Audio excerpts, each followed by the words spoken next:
Hey there, welcome back to the channel. I'm Phil. As you can see, we are hopping back into Course Party Book of Shadows.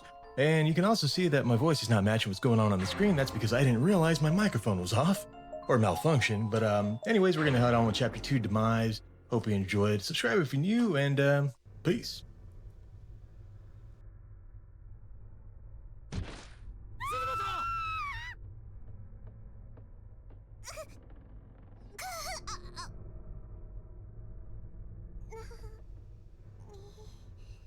What?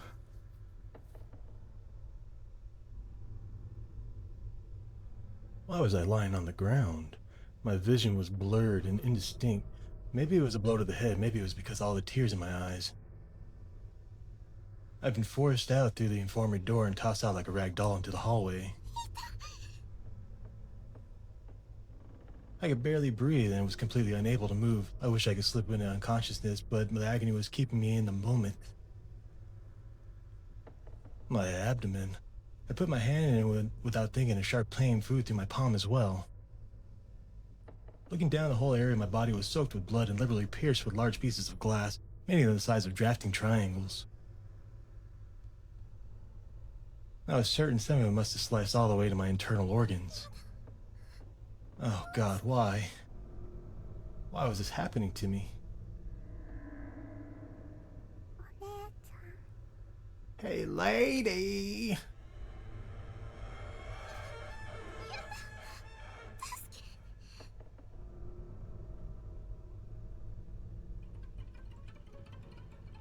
Through the veil of tears, I could just barely make out the face of a young girl with an unearthly blue glow about her. She was looking right at me and seemed concerned, no? As she got closer, I could read her expression more clearly. She was smiling and staring at my soul with one good eye and one empty socket. Won't you come play with us? All at once, I was pulled into the air with incredible force by other two fairly glowing children. One of my arms was being held by the spirit of a young boy, while the other was being held by the spirit of what I assumed was a little girl. I couldn't tell for sure since everything about her above her jawline was missing, leaving with no facial expressions to read. Her head was like a half-eaten fruit with the bottom teeth in the place of seeds. I could see her vocal cords flutter and her throat contract with a giggle. Based on her size, I'd estimate she was still early grade school age. She held my arm tightly, and her shadowy silhouette gazed at me innocently. Her voice box grated a little, and her throat opened and closed rhythmically, producing the gurgling sound that might have been a chuckle. Then she said, "If you're a picture, you can be the pig." All three children were now staring right at me, as if they were studying an ant's movement just before squishing it with their thumbs. In one single rough motion, I found myself flipped 90 degrees downward. I was facing the ground, and I could sense myself moving forward rapidly.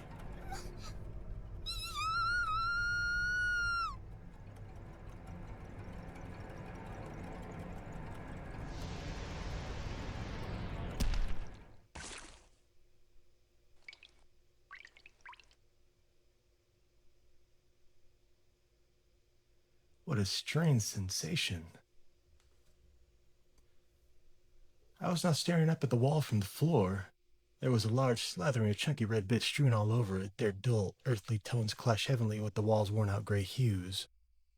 It looked almost as someone winged a juicy pomegranate against it with all their might, except this was no pomegranate, it was a person.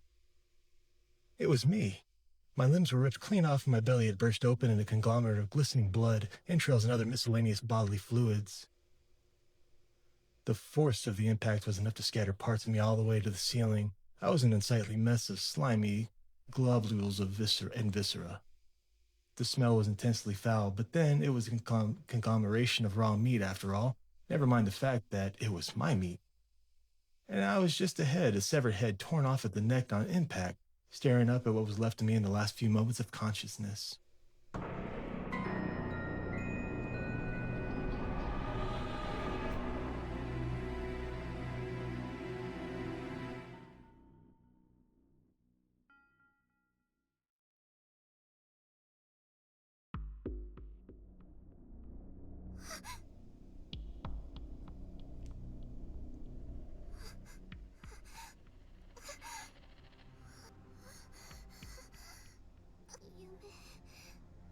Was that a dream? What an awful dream. Absolutely awful. And the worst part is, it was so vivid I could even smell it. Wait, where am I? This isn't right. I was just in the classroom helping with the cleanup. Is this part of the festival, maybe? Class 5 was hosting a haunted house. Maybe that's where I am. God, I hate this stuff. Shig, Monsieur, Shinozaki, Machida? Whoa, why is nobody saying anything? Come on, that's enough. Please, just stop. There was no response. There was only a deep, all-encompassing silence that hung in the air like fog.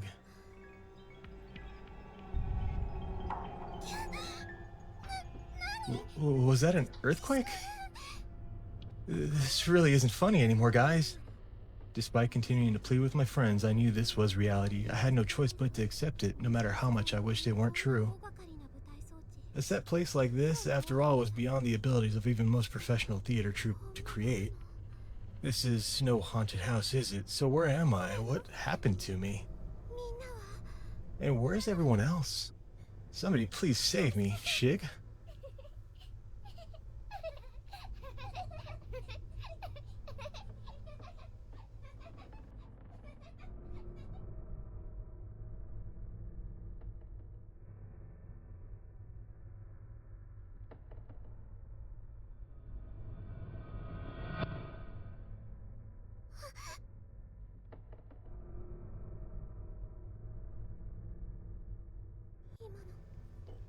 Were those children? They're the same children I saw in my dream.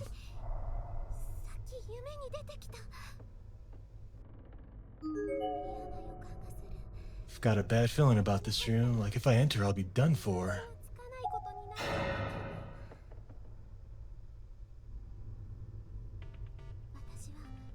I decided to follow my instincts on this one. Rather than entering the creepy infirmary, I'd be better suited trying to find my friends.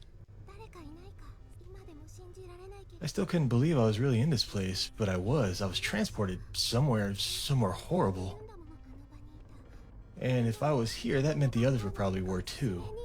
I just need to meet up with Shig. That alone would be enough to keep me going. Book of Shadows, episode number 2, Demise.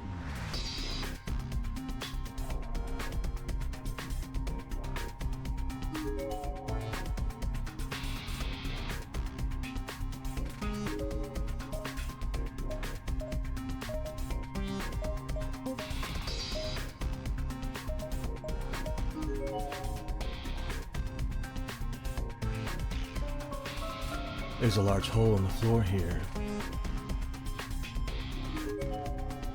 It's too big to jump, but if a plank were laid over it like a bridge, it might just work.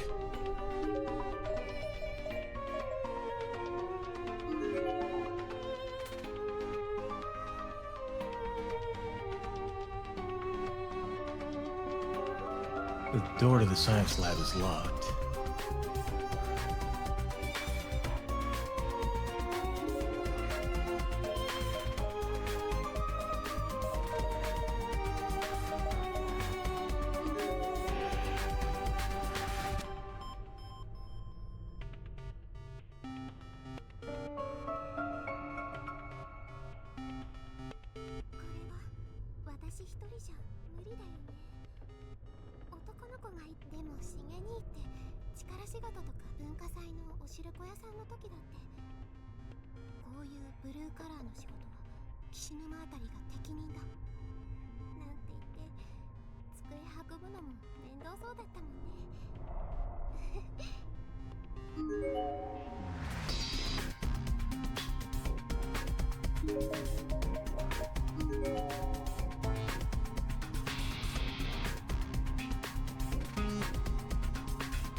It was a young girl. She seemed to be in her mid-teens, and she was wearing a school uniform, suggesting she was indeed another student from somewhere. but something wasn't right. Upon closer inspection, I realized that this young girl was very much dead. She's dead, for real? Oh, she smells. I wonder how much time has passed since she died. Externally, she still looked pretty mostly intact, but her internal organs had clearly begun to decay, with various and sundry fluids leaking out onto the floor all around her. Drawn in for a more detailed look, I noticed that both her eyeballs had been stabbed with pencils. No, you've got to be kidding. She's dead. She's dead. What do I do? What do I do? The police. I have to call the police. Ah, my cell phone. I tried dialing 110 Japan's emergency services, but the call wouldn't go through. No, am I out of range? Sorry, I guess I really can't do anything for you. I'm really sorry. I feel like I'm gonna be sick. Is this what happens to all of us after we die?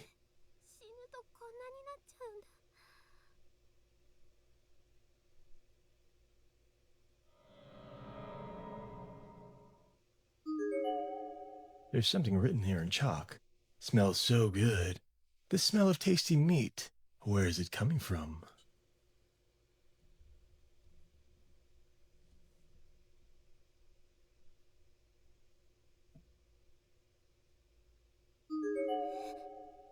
Ah, it's a ghost. Please, my body, hide it. What? Hide my body. Are you the owner of this body? So you want me to hide you? I don't want people to see me like this.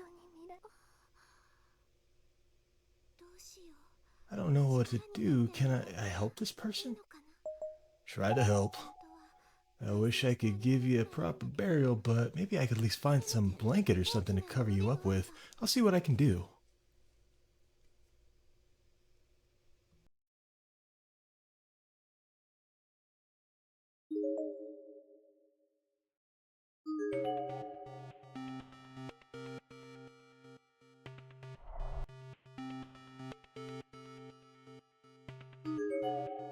It's extremely dusty, but from the looks of it, this is the sheet that goes on the infirmary bed.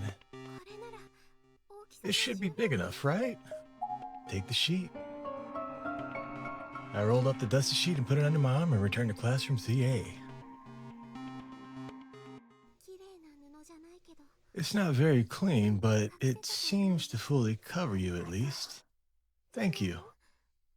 It's no problem. I understand where you're coming from. As a girl, it would be embarrassing for other people to see you like that. Be sure to hang on to that sense of sympathy in this place. Things like kindness, friendship, and consideration can easily be corrupted.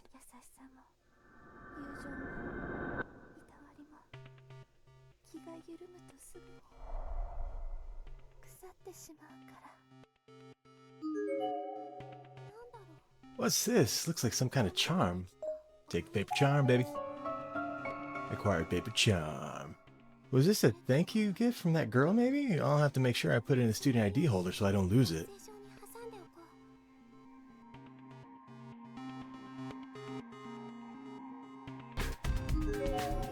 This seems like a pretty sturdy board. Might be a good idea to take it with me. Take the loose board, baby, let's go. Acquire loose board.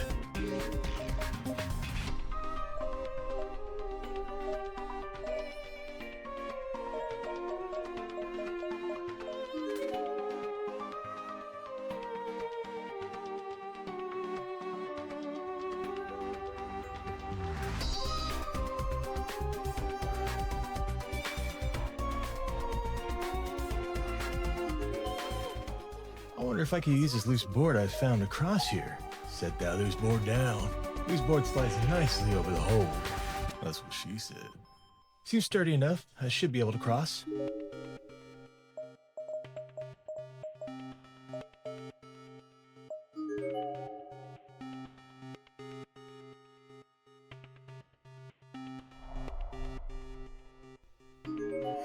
Ah, I recognize this. It's one of Shinazaki's candles for sure. That means everyone else must be somewhere here too.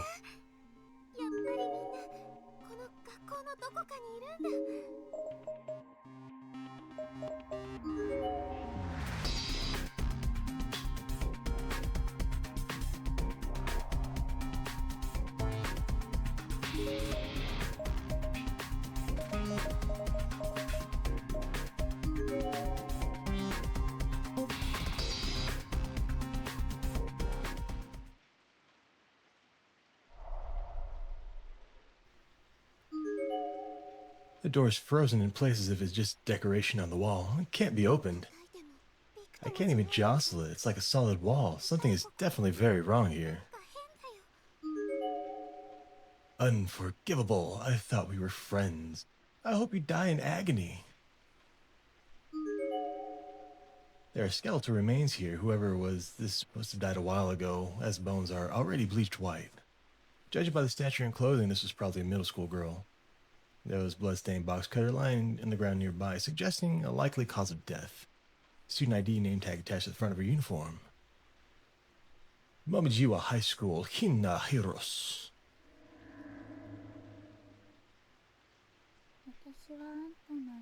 I don't want anything to do with you. We're just friends, and we're not even that anymore.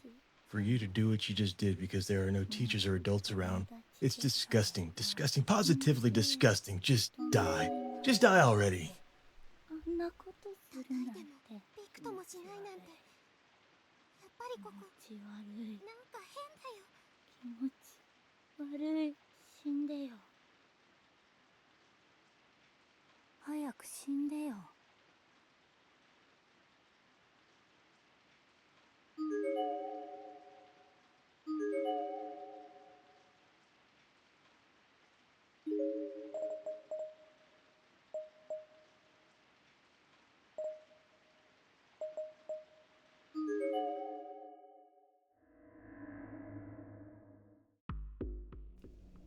Just as I was about to leave the entranceway, the spirit of a little boy suddenly materialized in front of the door. I remember his face. It's him. What do I do if he catches me? I'm done for. I immediately ducked into the shadow of the shoe cupboards, doing my best to stay out of sight.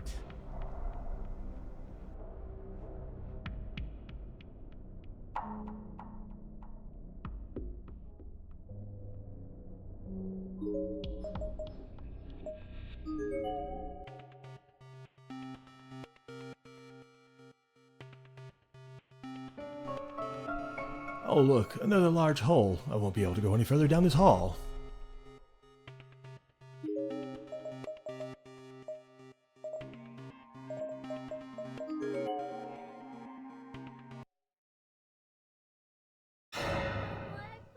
Got you! Let go of me, I have to find Shig and the others.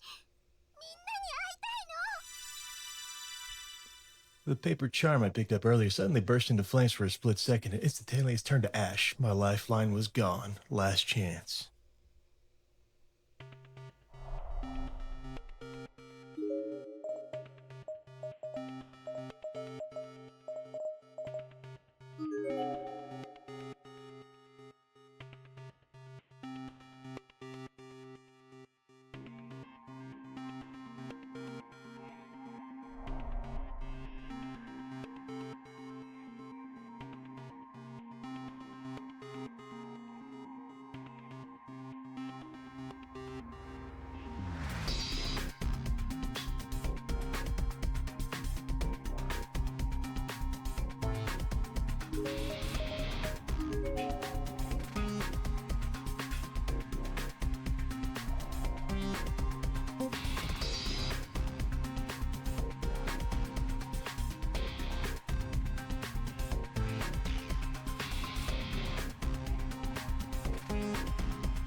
Right here, the light bulb goes off and I realize, oh, hey, the microphone's not working. I should probably fix that. Here we go. Because my mic wasn't working for the longest time. That sucks. Notice, from Miss Shinazaki's school infirmary, If you play on school grounds during free period, don't forget to wash your mouth and hands before returning to class. Harmful germs are always nearby.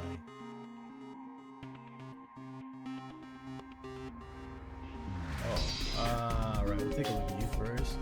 It's a human skeleton, still in the process of decaying. Based on the size of the uniform, this was probably a female junior or senior high school student. And there's still a name tag pinned to the jacket. Nijigawa High School, Ayaka Shimizu. There are numerous papers scattered on the floor. They seem to be torn out pages from the notebook. The battered notebook they just came from is also lying a few feet away. Most of the pages are soaked with blood or other sundry fluids, rendering their contents illegible, but a few sentences can be made out here and there. Apparently had strong feelings for her for a long time. She got get the one jock thinks just because he's good at sports. Now she's here in this godforsaken place. Guy sees her like that. If he tries anything, I swear I'll kick his ass. Or don't let him get away. He and I will find him and get back home. Though I have to. I'm scared. Writing about best friend, huh? Sounds like she came here with a friend and swore to protect her from someone else. They knew, but Shig and everyone else, you're all still out there somewhere, right? I feel bad taking it, but this notebook might be a good to have on hand. Maybe I'll run into the best friend or that boy. You better hope you don't.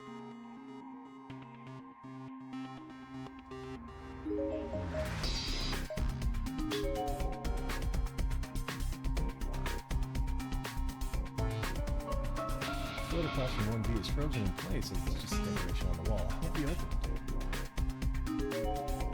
Fate never changes. Ain't that the cute sister?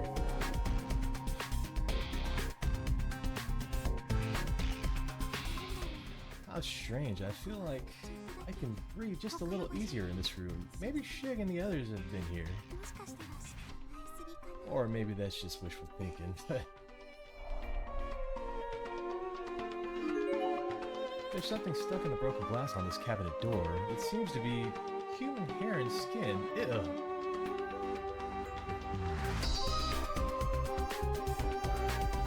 I see you. Let's take a look around first. It's an old yellow class newsletter. Looks like they just cut an article out of the local newspaper and photocopied it. Child abduction and murder follow-up report. It's hard to imagine what the bereaved family and friends of the victims must be going through. Classmates of the deceased will be dedicating memorial portraits and flowers in their honor, and the school, of course, is slated to sing for them as well. A rusty key sits on the teacher's podium atop a note that says, "Do not use this key under any circumstances." I wonder what it's to. I'll take it though. I know a note says not to use it, but this key could be important. I should take it with me just in case.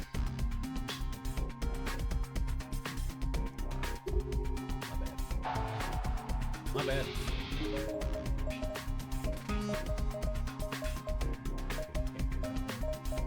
Oh, okay, that's literally where I was.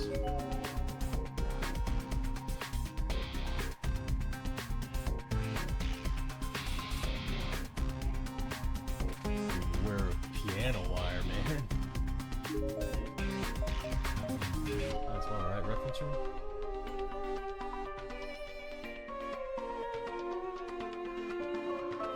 Well, the reference room seems to be locked. Maybe that's a rusty key job. The door is locked or sealed shut like some of the others. It isn't shaking at all when I push it, yet some of it comes across as openable. Maybe that rusty key I picked up will fit the lock. Use it.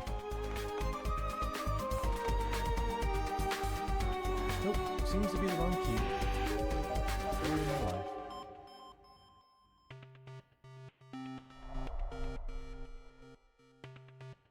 Oh, hey, there's a body here. It's a set of skeletal remains still in the process of decaying. Based on the height and uniform, he must have been a junior or senior high school boy. There's a pair of spiked shoes lying on the ground nearby. Maybe he was an athlete. His head seems to have been detached from his body completely. There's not a lot of blood on the floor, but nonetheless seems logical to continue that this was the cause of death. As expected, a student ID name tag seems to have survived intact and is still pinned to his uniform. Mojigawa High School, Mitsurugamano. Oh. No, I didn't intend for that to happen. I just wanted to tell you how I felt, but then you had to go and die. Was this in regards to the dead girl I encountered in the entranceway? You seem to be wearing the same school uniform as her. What really happened here? I feel like I'm missing something. It gives me the creeps, but maybe I should go back and examine the girl's body more carefully. Yeah. Where the flippin' ghost was? Alright, let's examine the body. Health remains. I feel bad doing this, but I really need to take a closer look at you. There's a box cutter on the floor next to the girl's body. Its blade is jagged and crusted over with blood. It's clearly not usable anymore, but everything seems to indicate that this was what was used to kill her. There's a sticker label on the back of the handle with a name written on it. Its owner, perhaps. It says Akaya Shinzu. Ah! The notebook I picked up earlier suddenly fell from my hands. And despite the air being completely still in the room, the pages began flipping as soon as it hit the ground.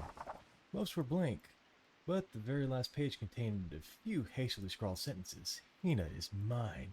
I will always protect her, always. I'm not about to lose to a man like that. Damn Demano. Hina seems like she might have a crush on him. So what do I do with my feelings then? I can't simply hand them off to someone else. I've made up my mind. We'll kill before. Hina, I love you. Student ID must be hers. Hina Heroes. There are crooked, hastily scribbled letters in the memo section of the back of the student ID booklet. It's unclear what was used to write them, though it certainly doesn't look like ink or pencil. They read, "You're no friend. You're no friend. You're an asshole. You're a pervert. Don't touch me. Don't say that you love me. I loathe you. Our friendship is over." How could she? To a dead girl, no less. That's absolutely awful. Yeah, I can't take it anymore. I don't want to be in a place like this. I didn't even want to look at it, but I decided to hang on to the student ID book. I thought maybe it would yield some valuable clues down the line. And I'd do whatever I had to do in order to see Shig and the others again. It's so sad to see this happen between friends. I'll hope you're at least able to rest in peace now. Friends. I guess in that regard, I've really been blessed. My friends are all happy, fun, beautiful people. I wish I could see them. I wonder where they are right now. I feel like there was something in here. I don't think there is, though. Alright, so... second room, let's go there.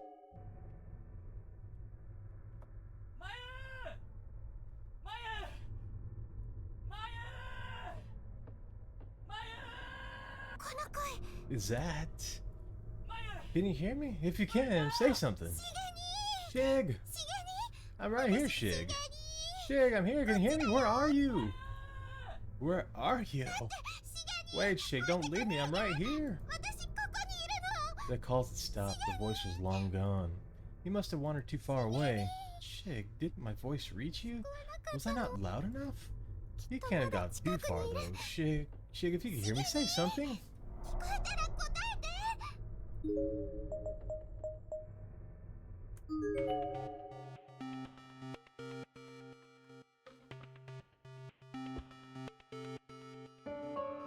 The door leading out to the covered walkway is frozen in place as if it's just a decoration on the wall. Can't be opened. But I have a key. I had a key. Okay. Alright, so we can't go that way. Let's go back this way.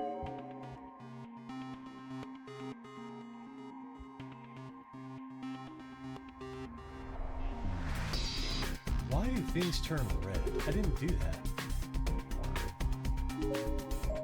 It looks like somebody put like jelly all over my screen.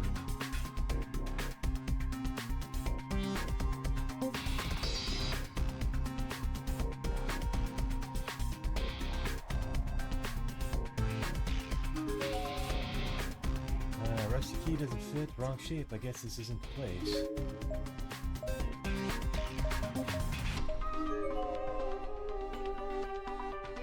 Maybe. Just maybe. this way? No? Guess not.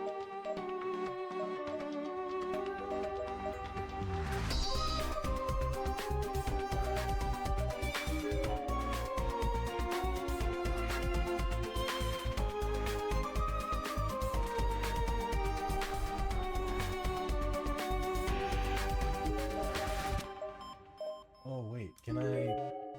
Maybe I could take the board.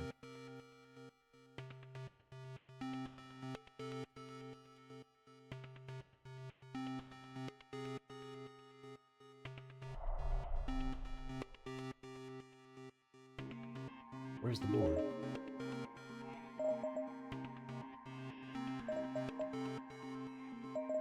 Was it right here? Ugh. Okay, here's the board. Alright, give me the board. Large hole. Large boards when they cross, maybe. Okay. Oh, maybe the exit? I don't know.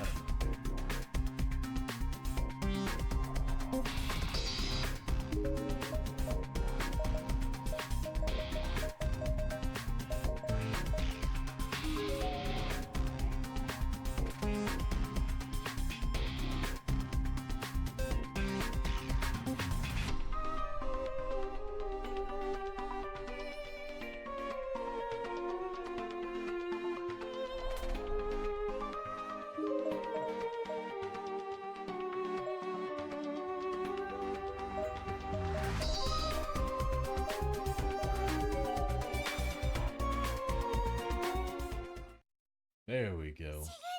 Jig, where are you? I've been looking all over for you. Are you here? I just want to see you.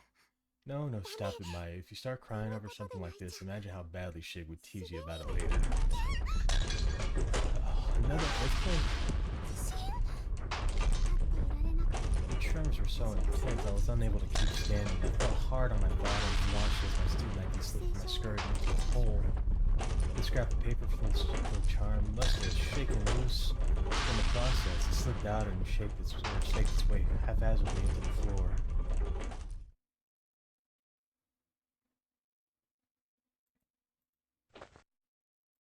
Was it finally over? I cautiously pulled myself back to my feet. And that's when I realized that the whole hallway had changed. Cracks and holes in the floor had somehow been sealed up, and the window that was there before was now completely gone. I couldn't really come to terms with what I was seeing. Was this reality? What kind of hell was I stuck in anyway? I was getting goosebumps all over my body, and my mind felt like I was shutting down. Then I saw the Sachiko charm scrap and snapped back into my senses. God, I've got to be more careful. I almost lost this. I scooped it up, thinking of Shig standing next to me and everyone else smiling and laughing during that ritual. My body was trembling in fear and my vision was beginning to blur. This place was taking its toll on me. Pleasant memories of friends were all I had left. Why is this happening?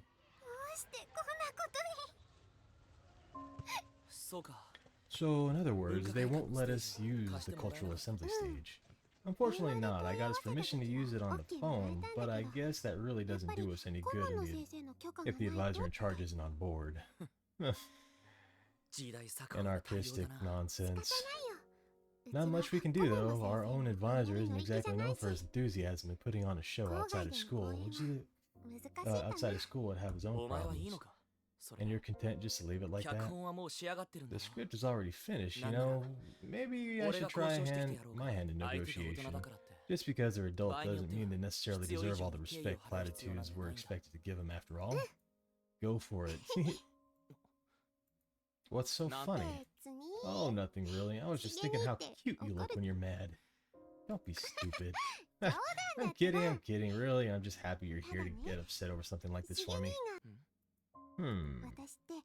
Well, I'm not good with conflict, so it's just kind of refreshing to have you get angry in my place. Quirky as ever, I see. By which you mean I've got lots of personality, right? Just another reason I'm the poster girl for the drama club. Yeah, I suppose you could say that. Of course, I do more than just act. I also write scripts, I produce, I make costumes.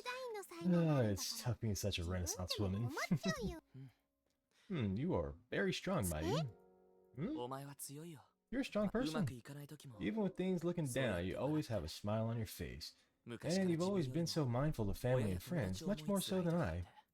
You're always willing to shed a tear in sympathy when times get tough, no matter who's watching. Come on, Shig.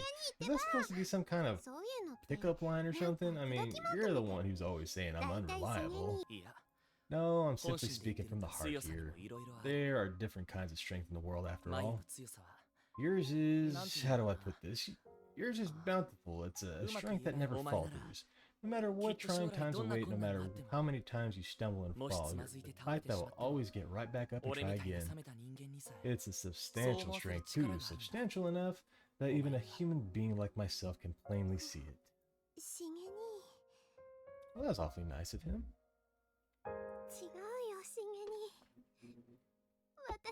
It's not true, Shig. I'm not that strong. I'm just good at making myself seem that way in front of other people, but in reality, when I'm faced with uncomfortable situations, I freeze up. And I've just been playing the part all this time, the part of the good girl that everybody wants to be. Everybody wants me to be. I'm so sorry. Save me. You must be laughing right now, saying, Maya, you're so lost without me or something.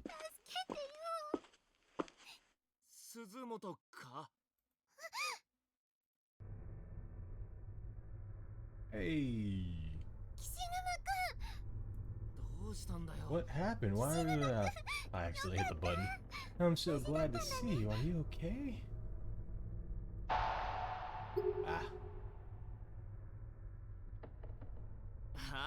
Yeah, more or less. How about you, Suzumoto? You don't seem injured or anything. Yeah, I'm fine.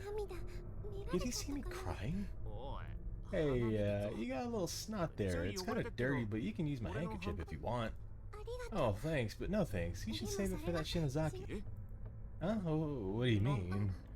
Never mind. Don't worry about it. Just being silly. Okay. Speaking of Shinozaki, though, have you seen her anywhere? No, I haven't. Okay, so this isn't the way she came, I guess. Was Shinozaki with you then? Yeah, up until a short while ago. Then she suddenly started acting weird. It was like she was possessed or something. She started screaming all kinds of crazy things I couldn't understand, and she ran off somewhere. Oh no, I don't like that at all. She's just a real affinity for a spirit world, you know? Maybe that earthquake was somehow connected to her. Actually, about the earthquake.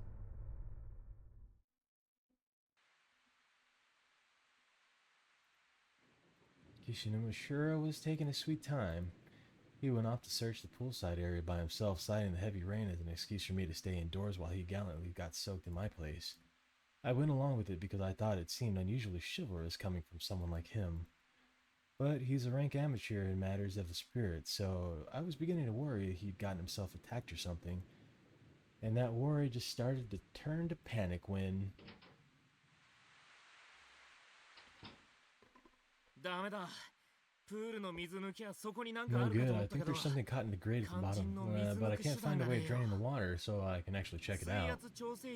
I did come across a locked pump room though, so if we can find the key and get in there, we might be able to make some progress.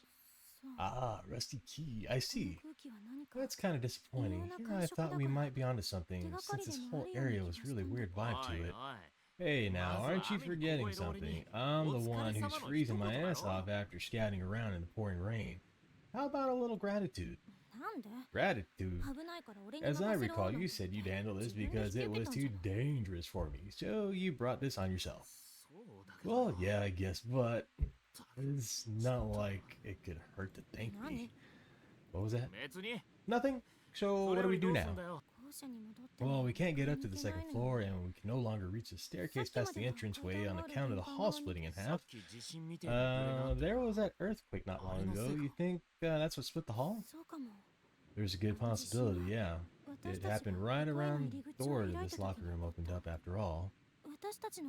Do you think maybe our actions are having a direct influence on the building? That sounds like the setup of some loony bin occult fanfic or something.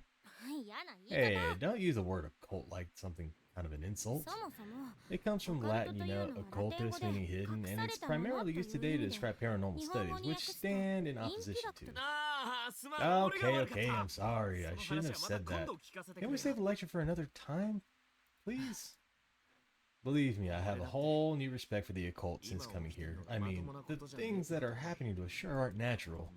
Hell, we've only been here a few hours, and I've already lost count of the dead bodies and ghosts we've seen. I have no choice but to believe you.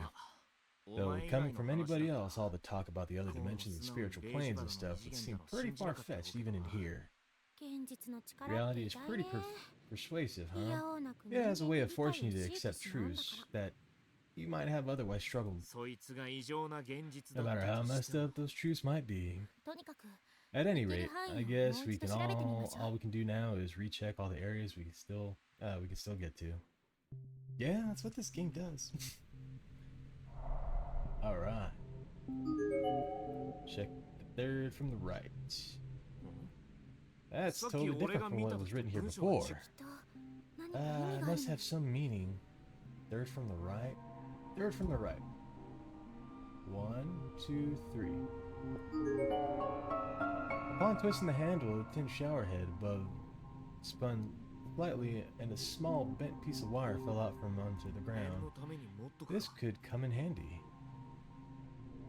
We're not... Can I go back out there? I mean... Oh, hey, there's a body. There's a comparatively fresh corpse floating in the pool. It looks to be that of a female middle school student based on the uniform relative size. The back of her head seems to have been bashed in, revealing white skull and pink brain tissue through parts of her hair. She must have been struck pretty hard. Her student ID name tag is floating right next to her with the big bold letters making it legible even from this distance. The Key Municipal Middle School, Chikahiyama. Not a safe? Looks like a safe. Another dead body. There's a thoroughly decayed corpse lying here, practically melting in the rain. Based on the height seen here. Student ID Matsukaze Prefectural High School Juzo Nuki. Oh, okay, well, sorry, didn't mean to tap on you.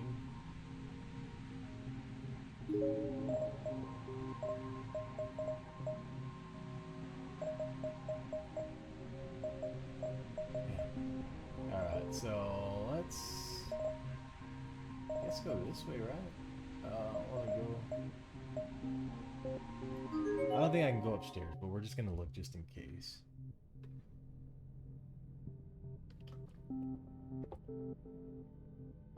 Okay, yeah, stairwell's packed, yep. And I'm okay with that.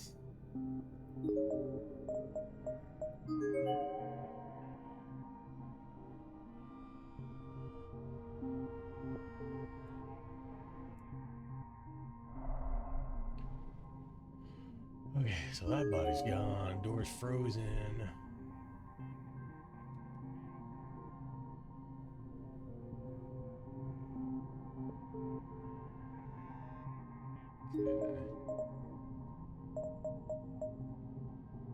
Okay, so let us go this way first.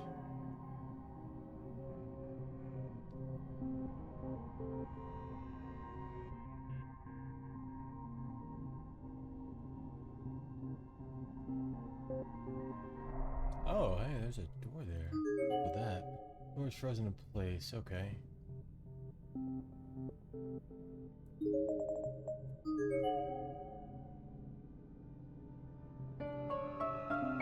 Lock.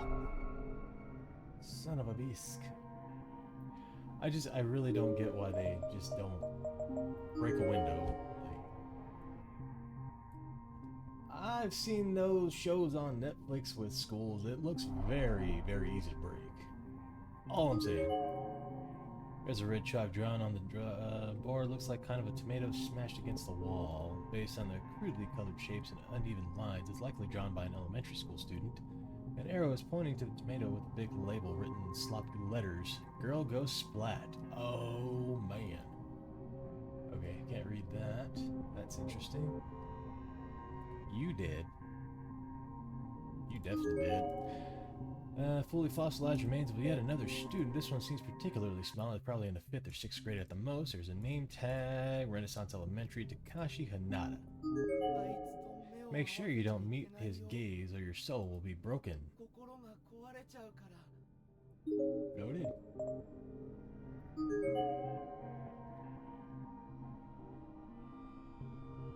Alright. Got anything here? Nada. Not a damn thing. Fair enough.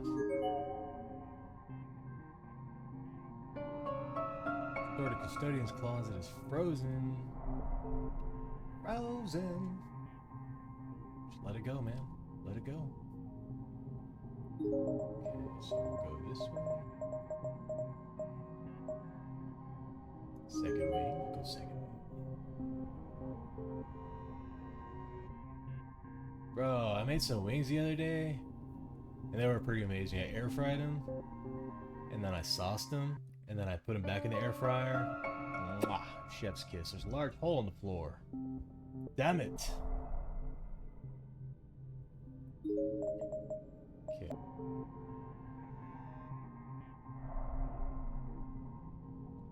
I guess we do gotta do things one at a time sometimes because we'll miss stuff. We don't want to miss stuff.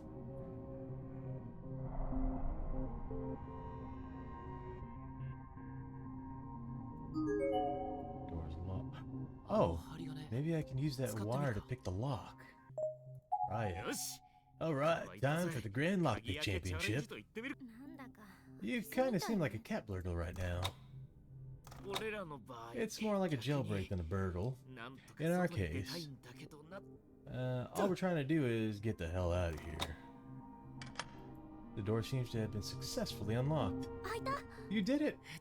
Fortunately, the lock was super old and not very complicated. Alright, are we in? Okay, we're in. Oh no. The hell? This isn't shaped like any classroom I've ever seen. Wait, what did you just say? I just said this room is screwy. I mean, look at it. Kishinuma, have you ever said that before? No, of course you haven't, but I know I've been in here before. This is where we saw that little boy spirit. Oh crap, it is him. Then, when the hell did he get here? No, you can't go near him. We have to get out of this room immediately. There's something very wrong in here. Yeah, even I can tell that much. But look over there in the corner. There's something in there.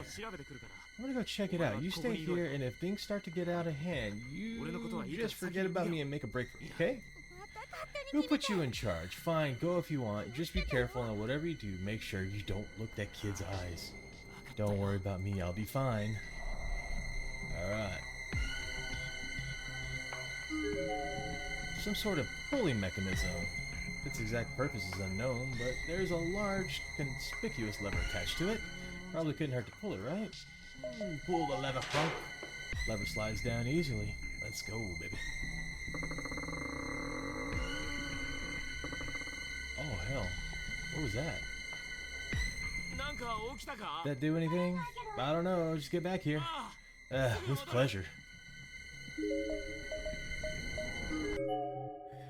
get the hell out of here.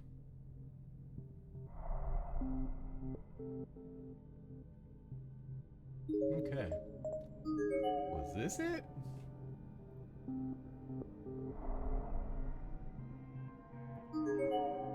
Door's frozen.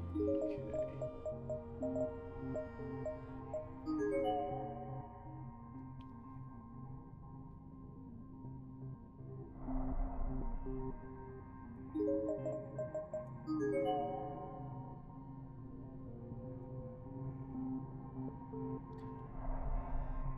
No, nothing in here. Okay. I don't think it was over here either.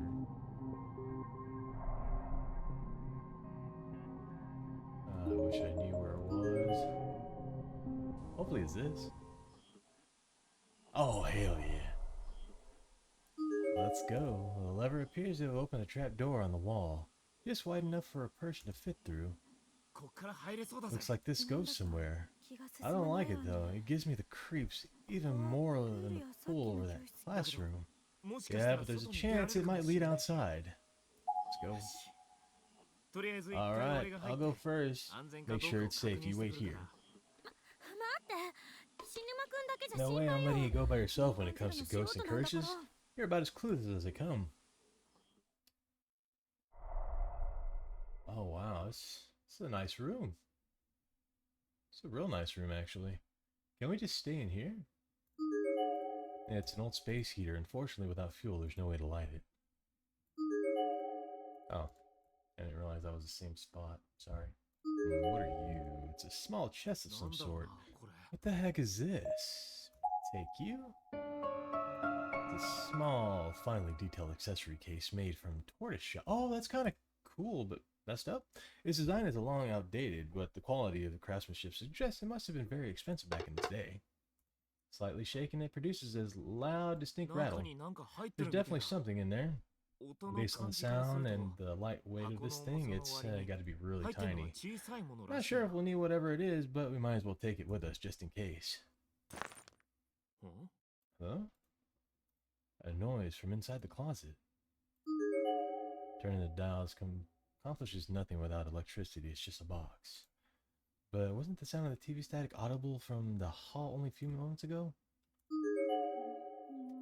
Bitter. It's bitter. It's wearing down my back teeth. Crunch. Crunch. Crunch. Crunch. Crunch. Ah. That's why I said we should stop this. I want to go to karaoke again, but not with all those aphids around. Ugh, my toenails are gone, so I can't walk. I quickly turned around to find Shinozaki excitedly mumbling something to herself in a low tone. Her whole body was slanted with her head leaning against the wall, and she was completely focused on one specific section of empty floor. Shinozaki? Oh, she looks crazy. Mind your own business, goddammit! Oh, what do you mean? Should I not have taken this chest or something? What's wrong? Shinozaki then began repeatedly banging her head against the wall. The motion was almost rhythmic, as if in time with the ticks of the clock or a metronome. Hey, cut it out. The hell's wrong with you?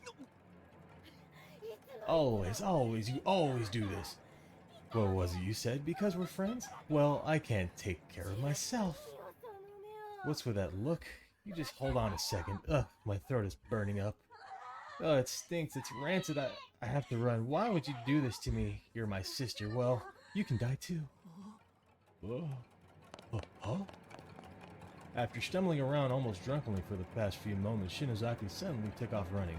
She leaped through the trapdoor and out into the hall. Oh, what the hell was that all about? Wait, this is no time to be standing around. I've got to find her. She's certainly an interesting specimen. Who's there? I'm certain where she came from nor when she got here. You seem to be about the same age as me. She looked mostly normal, but her eyes were much less vibrant than they should have been, appearing flat and lifeless like those of a dead fish. Her name was Naho Senuki. I guess you could say I'm a medium, cum writer, cum high school student, or something like that. Or I was anyway, when I was alive. When you were alive? What are you telling me? You're a ghost? Regrettably, that's exactly what I am. Are you one of the little bastard's friends then? What the hell did you do to Shinozaki? Why did you trap us here in the first place? Oh my, I think there's been a misunderstanding. I, like you, am essentially a victim. Though there's a little more to it than that, of course. Oh, so you were trapped here too then? And you... More importantly right now, the girl who just ran out of here seems to have quite a gift. Oh yeah, Shinozaki. Wait, please, if you wish to have a place at her side for a long time to come, I believe it would be advantageous for you to listen to my advice. At her side for a long time to come. Alright, but can you make it quick? Such a firm, cool response. It's very telling. Well, I'm listening, so what's this Shinozaki about being gifted? You're familiar with the concepts of spiritual mediums, shrine maidens, and shamans known? They're all people with the ability to lend their bodies to beings that our natural science can't quite classify, beings you would call spirits or gods. They're people who take part in challenging rituals, basically possession, much like the demonic sort you can see in movies. So, kind of like the Itako from traditional folklore then? Exactly. You've seen it, no? Your friend can take in those thoughts of dead that flit about in these accursed halls and output them through her own body. And note, I said thoughts, not spirits. They aren't souls, but rather the loose remnants of broken minds. Heavenly Host is a frighteningly unique place. So, if she indeed able to channel them, take it from me, she has a very powerful gift. Can you really call that a gift? She's not like you know? Perhaps not, but if you intend to escape from here, these talents of hers could prove most advantageous, provided, of course, she learns to control them. Control them? Well, you saw what happened. She wasn't in control at all, but rather being controlled by the thoughts of another. Think of it as if she had an enormous antenna on her head with impeccable reception 24 hours a day. Except that antenna was missing not only any means of changing frequency, but any sort of on-off switch as well. At this rate, she's bound to short-circuit and break down, or worse still, she might lose its sense of self and essentially become a mindless radio. Are you saying there's no way to get her back? I don't know. Who's to say? That all depends on her, and on you. Well then, come with me and help me save her, please. I'm sorry, I can't do that, you see. I'm also trying to find someone who's important to me. Damn. I've done all I can for you. Whether this experience ends well or it gets worse, again, depends entirely on you both. I wish you the best, both of luck.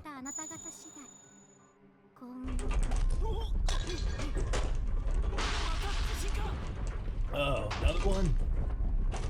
This was the big one. I literally couldn't stand up. I fell to my knees on the floor. I couldn't even tell you how long it lasted. It felt like it would never end, but eventually, little by little, it did subside.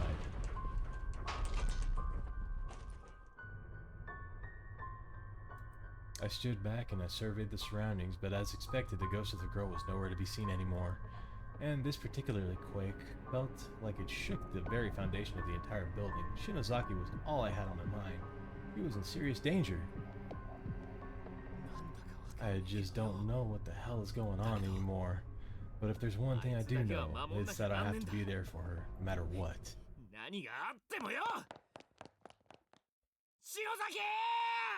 Yeah, I'm definitely not yelling that.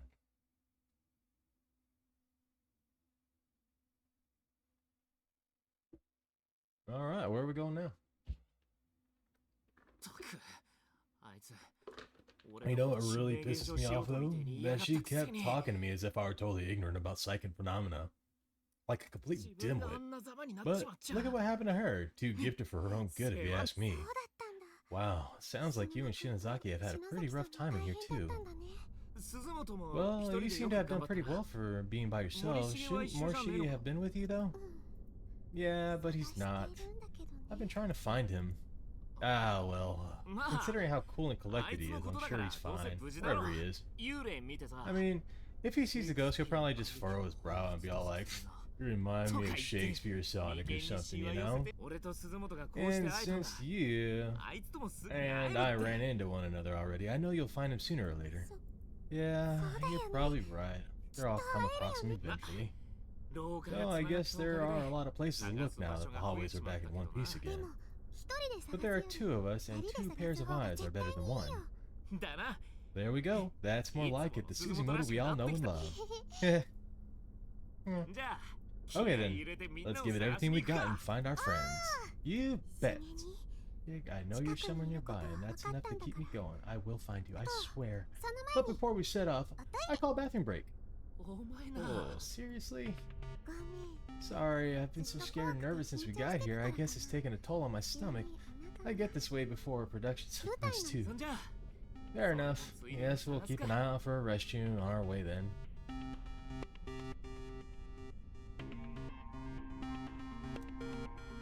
Alright, where are we going now? There's a gap in the floor here. A board has been laid across it, an makeshift bridge, but there's a bit unstable after the quake. Best not cross, or best cross with care.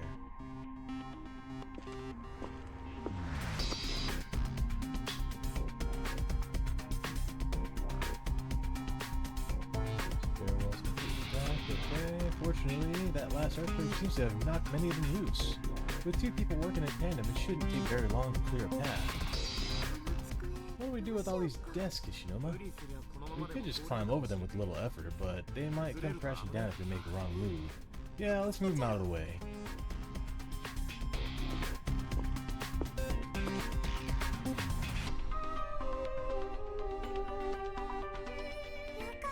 Yay, we found the little girl's room. If you'll excuse me for a minute then. Sure, I'll wait nearby. If anything happens, just call out. Don't wait too close though, okay? It'd be kind of embarrassing if you know, heard me.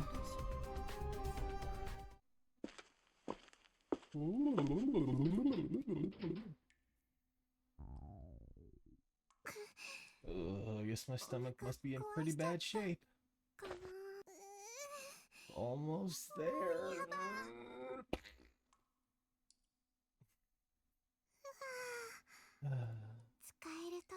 I'm so glad there was a useful toilet in here. Alright, good to go. What's this? Did I hit my stomach on something? It's all red. When did this happen and how? Even if I had hit my stomach on something, who would ever heard of something belly getting bruised? Took a closer look and found myself momentarily breathless. What? What in the world happened to me? The reddish-purple bruise was like fault lines emanating out of all directions, with my belly button serving as epicenter. It almost looked like a weirdly colored spiderweb attached to my skin. What's wrong? Nothing. I'll be on a sec. Sorry to keep you waiting. I feel much better. Glad to hear it. But didn't I tell you to keep your distance? Well, I did. You were just kind of loud there for a second. You seem startled. Is everything okay? Oh yeah, sorry. I have worried you. How about you? Are you good on the bathroom situation, or do you need to go too? Well, the boys' room is kind of occupied. When you open the stall door, there's this guy voice that yells out, "Shut the goddamn door!" Oh, I can see how that might make it tough to go. Well, let's just put that out of our minds for now and focus on finding Shinozaki, okay? Sounds good.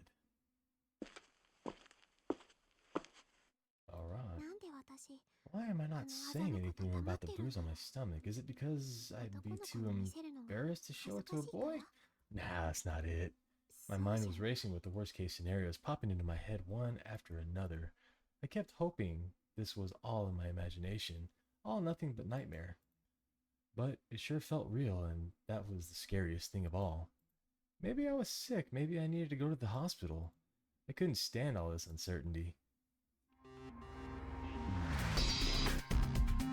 But I didn't say anything about it. I just walked with Kishinuma all throughout the school building in search of Shinozaki. I thought maybe if I went with them, I might run into Shig along the way, or at least find some clue as to where his whereabouts, but no such luck. Our search eventually led back down to the first floor. Having covered all of our other bases, we set out sights on the pool, but just as we approached the locker room,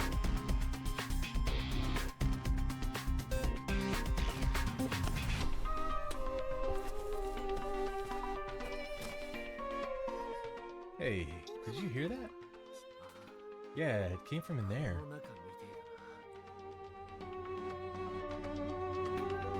Oh, what the?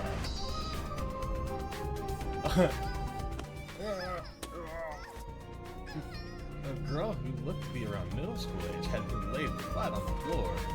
Both her arms were down and her eyes and mouth were covered in sash-like strips of cloth. She was obviously being held against her will. She was kicking both legs and writhing around frantically, trying to break loose from her bindings, but it didn't seem likely that she would succeed. Oh god, we had to save her! It was only after saying this that I noticed the bruises on her legs.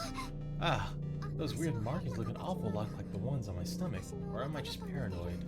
Regardless of what caused them or how they might relate to my own injuries, this girl had markings like rope burns clearly visible on the slender thighs.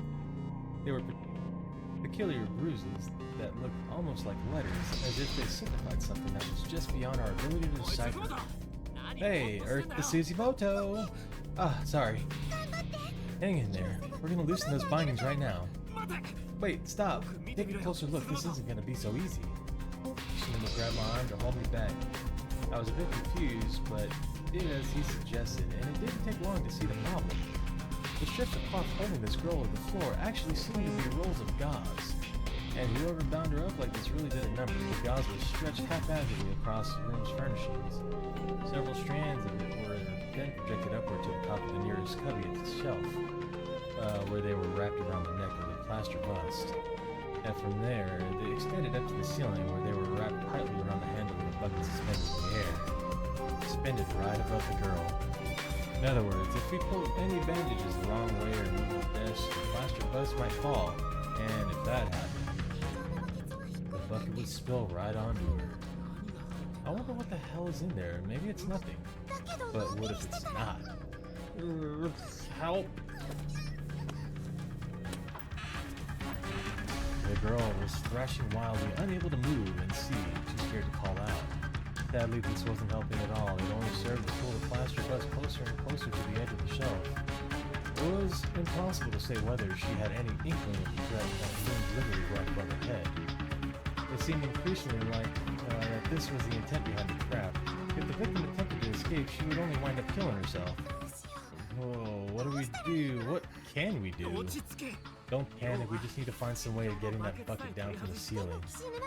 Can you reach though? I think we should remove the bandages on her face first and try and calm her down.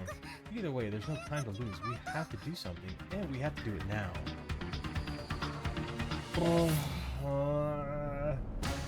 Remove the bandages. Yeah, if she keeps kicking like that, this will be over before we know it. Alright then. Sit tight, we'll get those bandages off. She should have heard every word Kishinoma was saying, but she didn't seem to be calming down in the slightest. With all the layers of bandages crisscrossing over her ears, maybe she couldn't understand this. Unable to see, unable to hear, and too frightened to scream, I think I'd squirm too if I were in her position. Damn it, this really wrapped up tight. Okay, I think I got it. Can you see me? Oh, help me, what's happening? It's so dark. Oh, calm down, you need to stop thrashing around like that. I'm so scared, just get me out of here, save me. Nari, oh, she has someone save me. Crap. You need to stay calm, look at me. Oh. Try not to panic, take slow, deep breaths. There you go, that's good. Everything's gonna be alright. We're working on setting you free right now. Okay. Gradually, the girl began to calm down. I gently stroked her cheek where I had just slapped it. Tears were welling in both our eyes. I closed mine and nodded.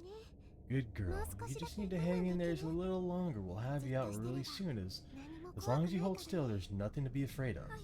Okay, I'm okay now. I'll be right here at your side. Just try to keep positive. Kishinuma, would you mind pushing the statue a little so it doesn't fall off the shelf? Oh, yeah, I'm on it. This is really wrapped tight, but there. I think that should do it. This false sense of security has got me. Are you alright? Can you stand? No, not really. My knees are shaking too much. Well, then... How about sitting up for a bit? Give those knees time to recover. I put my arms around her and only then did realize what she meant. She was shaking from head to toe more violently than I ever felt before. She must have been frightened out of her mind. What was that? Thank you so much. That must have been really scary for you, but it's okay now. I've never seen Suzimoto act so adult. Guess it's her maternal instincts kicking in. Women are amazing. Even in her constantly depending on Moshigi, I could totally see her turn into someone like Misui when she gets older.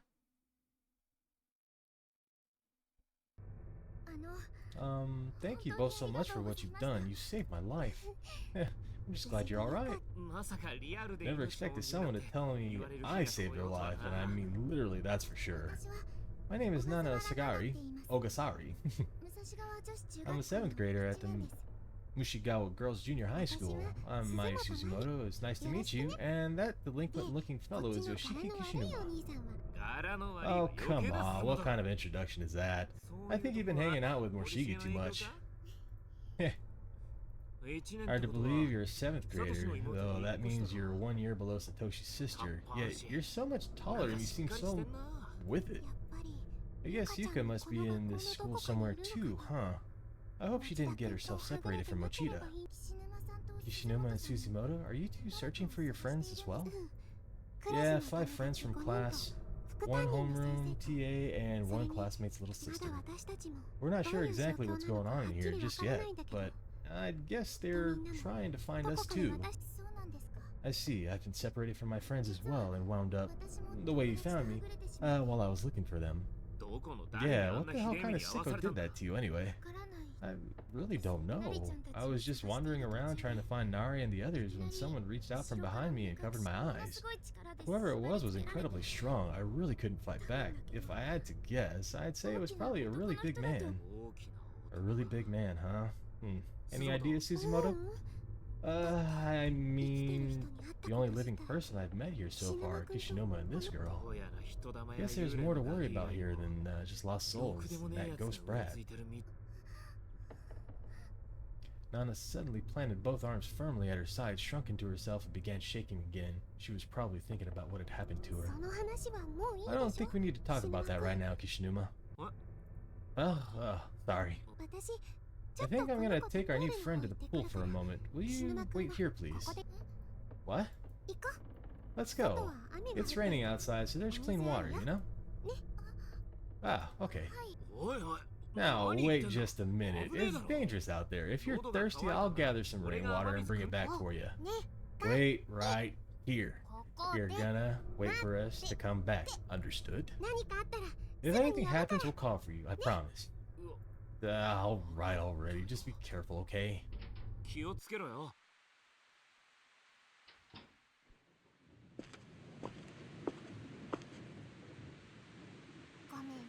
Sorry about that. Kishinuma means well. He's just a little dense. Oh, it's alright. I'm sorry to be such a bother. Oh, it's no bother. If somebody as scary as that had happened to me, I'd have done the same. But we're alone out here, so feel free to wash up as much as you need to. I'll look the other way if you'd like. Yes please, if you would. Righto!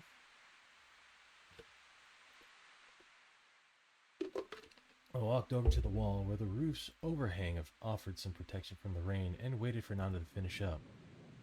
Taking this time to look around, I noted the whole building was surrounded by dense forest. Theoretically, we could climb the fence here and leave. But we'd just be trading a creepy dark school for a creepy dark woods. Could we survive out there, and would we actually be able to get home? I just wanted to find Shig. He'd be able to look at this situation coolly and rationally without flipping out and getting all emotional like me. I just needed to find him, to see his face. Shig? I was starting to get teary-eyed again when I noticed Nana lazily running toward me. As she neared, she slowed to a walk.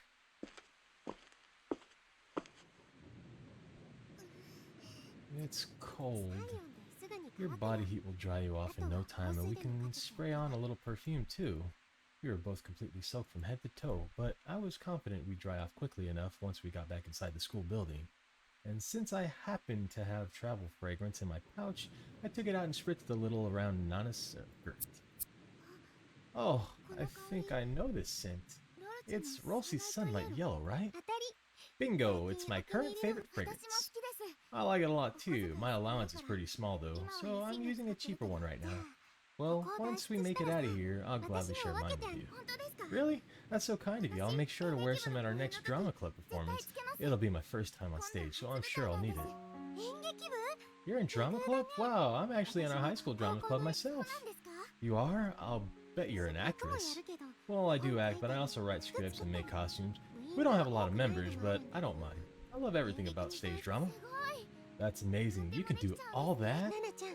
Nana? Oh, you don't mind if I call you by your first name, do you? Of course not.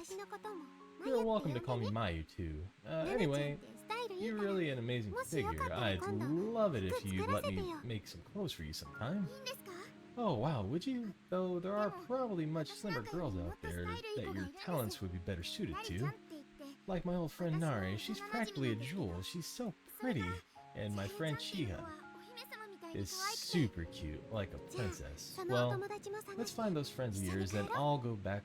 Oh, she has her diary.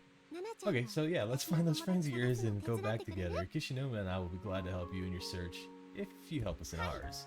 Sure thing, Mayu. Come on, let's head back before we both catch colds. Oh, and Nana, I noticed you have some bruises on your thigh. Did something happen? What? I didn't even know they were there. Maybe I got them when I was captured. I was pretty hysterical. I don't have a very clear memory of everything that happened. Okay, sorry to ask such an awkward question. All done. About time. You were out there for way too long. I was starting to really worry. Well, a woman's beauty takes time to mold. Anyway, while we're out searching for Shig and the others, do you mind if we also keep watch for Nana's friends? Of course I don't mind. Let's find everybody who doesn't belong here and get the hell out. You two, ready to go? You bet. Alright, so...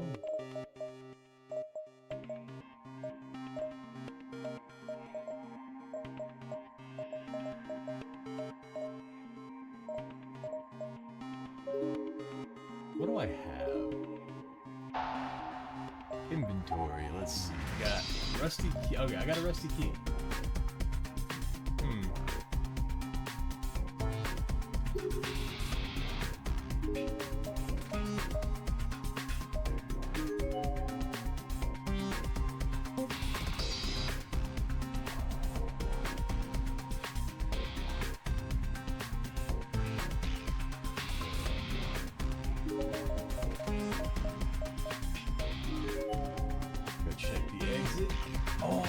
Her friend over there. Yeah, that's actually not a bad idea.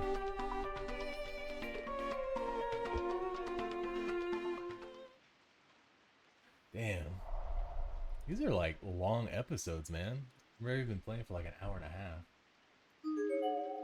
There's a crumbled up scrap paper inside one of the shoe cubbies. It's a bit heavy, suggesting it serves as packing for some object wadded up within.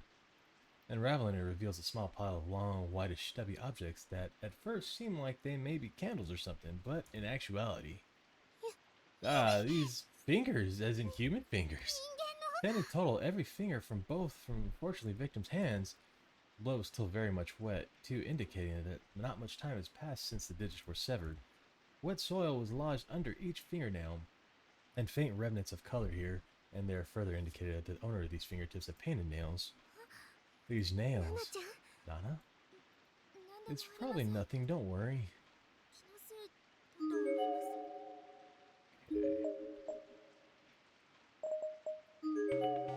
Alright, so go check these out and then we'll go downstairs and whatnot.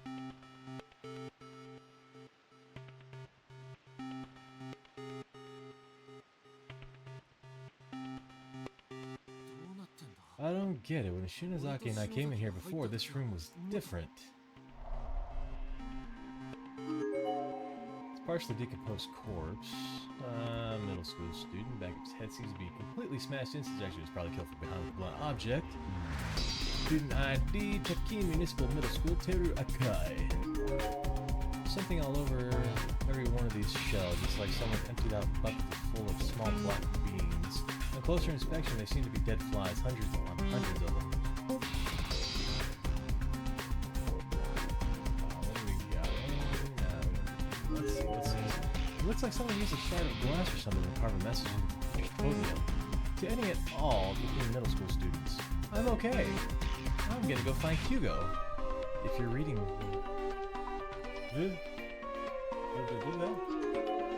Are you certain you're on the right path? Is it really okay to trust her? Oh, that's messed up. Alright. I don't know if I like that.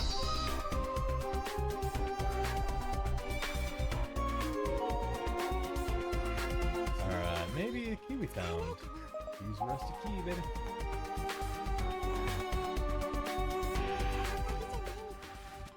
No good, guess it's the wrong lock.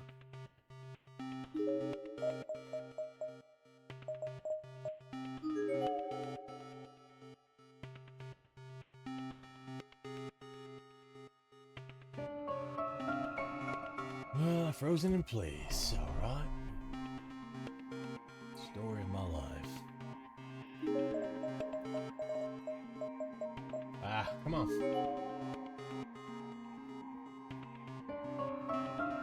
those in his closet is frozen as decoration. Don't need to click on you. You just need to be like, that's frozen in place.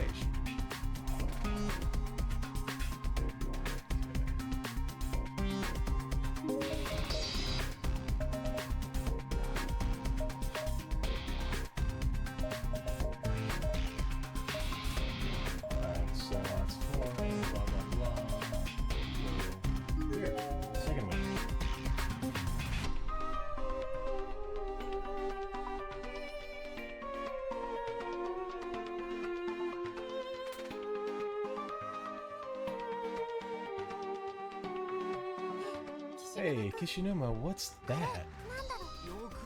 I can't really make it out very well, but something down here is definitely reflecting light. I wonder if we can get it. I seriously doubt it. This hole looks like it doesn't bottom out for a while. There could be a whole storehouse down there. Maybe if we had some kind of ladder or rope.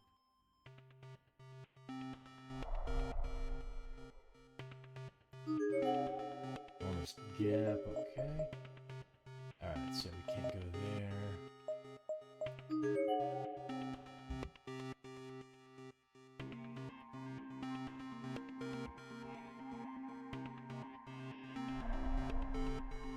Alright, we can just go down here, so that works. Oh, did I? Dummy.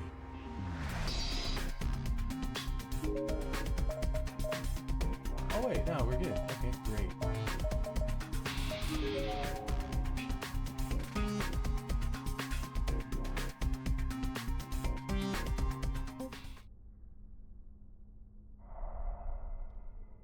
Alright, this sounds like something. Oh, hey. This was most likely a female junior high school student, though anything beyond that is impossible to determine as everything above the waist was missing. Whoever killed this girl must have done it recently, as the wound was still fresh and the blood all over the floor is still wet. Her exposed intestines seemed to have been pulled out of her body and draped onto the floor, where they were then crushed flat like a worm under a big shoe. This uniform is from my school. No, who is this? Who is it? It's okay, Nana. Try to stay calm. Bro, literally. Yeah, try not to think of the worst case scenario right off the bat. There's no reason to assume this is one of your friends. Nana was wrought with grief. She was shaking uncontrollably, to such an extent that her teeth were chattering. We gently led her out of the classroom. I wanted to get out of there myself, to be honest. Seeing a human body so horribly mutilated was more than I could handle. But we're gonna take a look around, baby. Because there's bound to be something good, right? I hope. Maybe? Maybe, baby?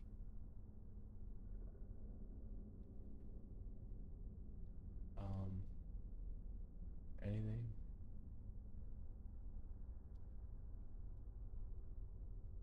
Alright. Click on you one more time.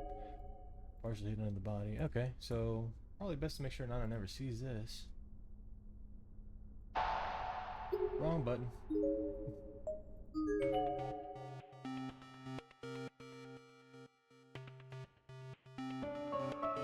Door to the classroom won't be as frozen. Okay.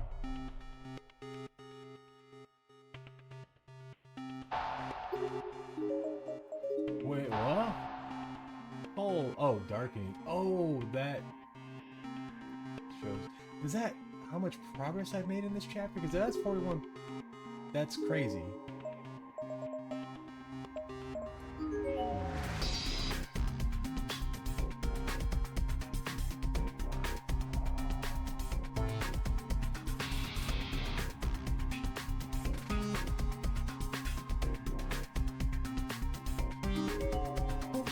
An old yellowed class newspaper. Looks like they just cut the article out of the local newspaper and photocopied it.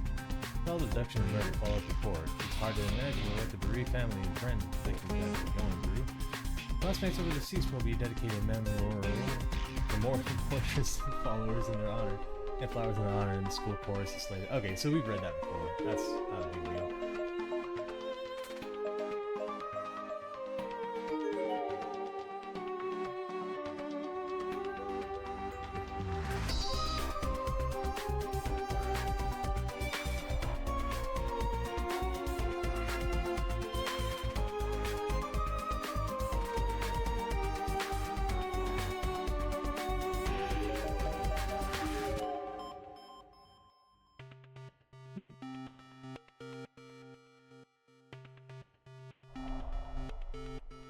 not the girl. The girl that covered with the sheet earlier. Something written. Smells so good. Smells like meat. Tasty treat. Give me something good to eat.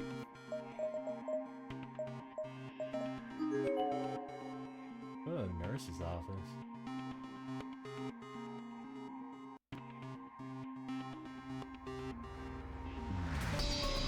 Door in the infirmary's frozen. Okay.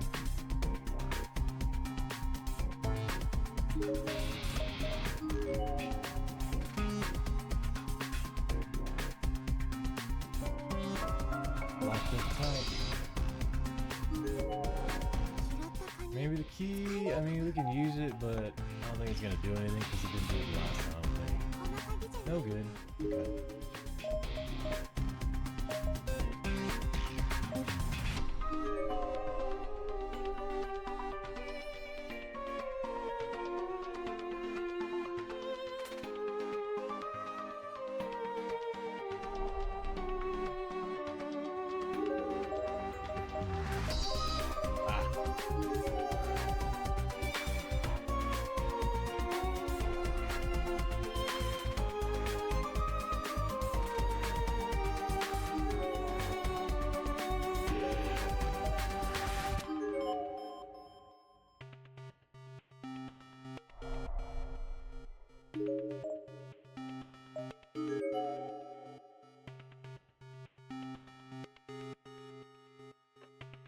That is good quality H2O, by the way. A little water and lemon. Amazing.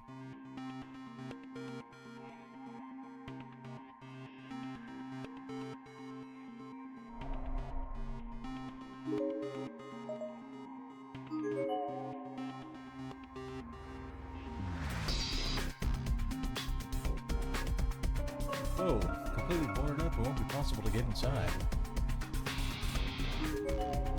Remains of the suit completely decomposed.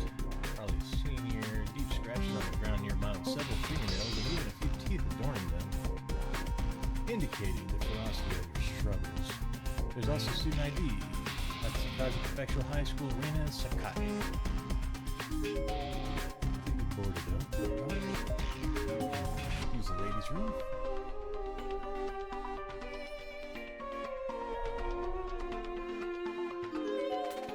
Small amount of standing water in the sink indicating a clogged drain. It's littered with dead flies. Oh. Okay.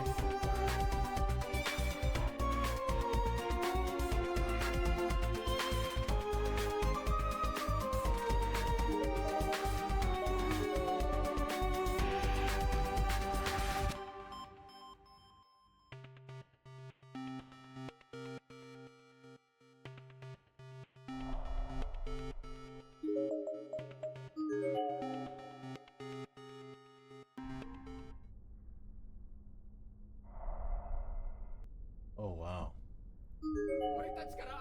Don't you dare try to take that away from us, you all still have your own bodies. I know she'll accept me, she has to. I want that body, I want it. I'm afraid you won't be going any further.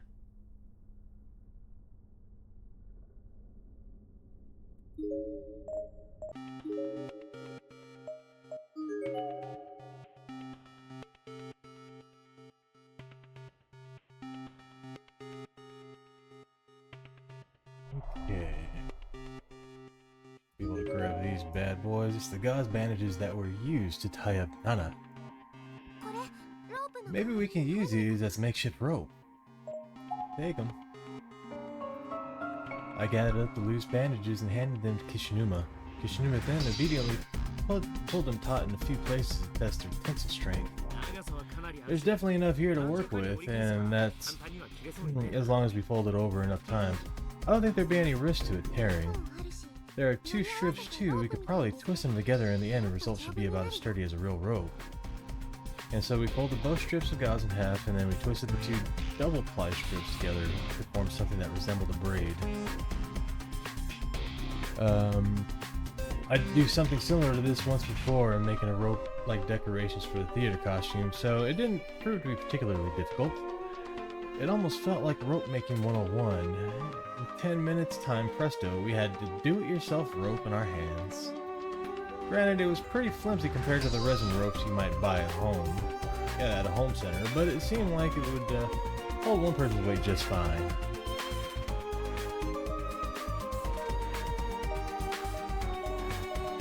I don't remember where it was. Where was it?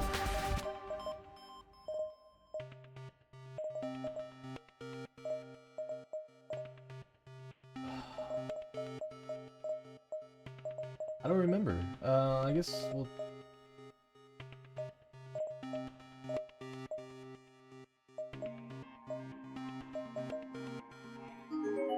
I don't remember where it was.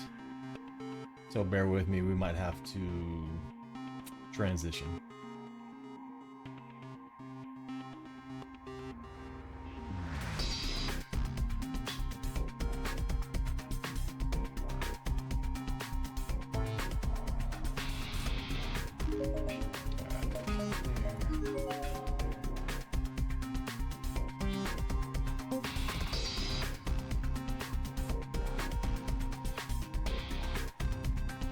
Here? No. Damn, where was it?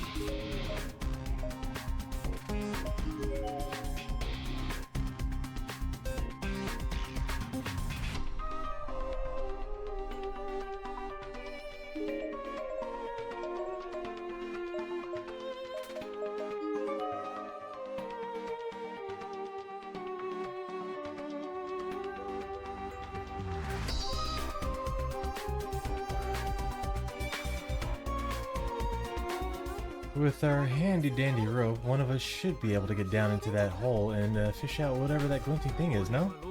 Maybe, but there's nothing to tie the rope to on this end, so I think somebody up here is gonna have to hold on to it. You could have two people hold on to it, technically. If Nana and I work together, we should be able to hold the rope long enough for you to get whatever's down there and climb back up, I think. So you've already decided I'm the one who's going, huh? Would the two of us really be able to hold him, though? Wouldn't it be better for the boy to hold onto the rope and one of us girls get to the object? I don't know if I could do it, honestly. I'm not very good at sports or anything. Even if I made it down, I'm not sure if I can climb back up. Then how about I go? You? Do you think you'd be able to? You were just bound with these bandages not too long ago and almost died. Would you really want to have them tied around your body again? I should be fine. I'll do whatever I have to do if it means I can see Nari and the others again. I can relate. I'll do whatever I have to do in order to see Shig again too. You're very brave, Nana, especially for how young you are. It's kind of incredible, but Kishinuma and I really think I should be the one to go. Shig, everyone always bends over backwards to help me. From Shig's point of view, I must really seem like a helpless child sometimes. But just this once, I want to be the reliable one. I want to protect Nana and I want to lead her home safely. I don't really mind either way, honestly.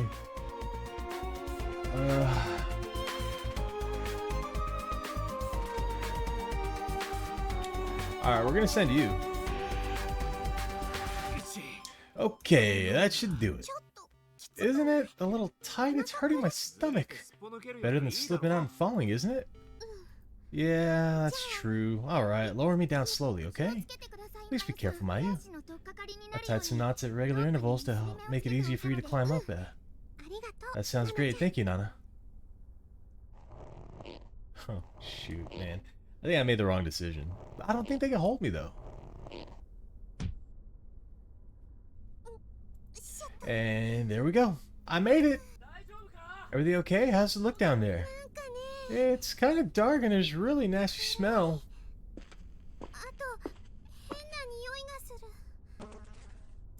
It was too dark to see my surroundings clearly, but I could instantly sense an oppressing atmosphere all around me. This was not a good place to be. Well, if this isn't going to give us a... Oh my god. There's a large number of dead bodies scattered throughout the room. Most of them seem to die a long time ago, having decayed into proper skeletons, but a small handful seem to be fresh as if they were only alive yesterday. Oh, here too, huh?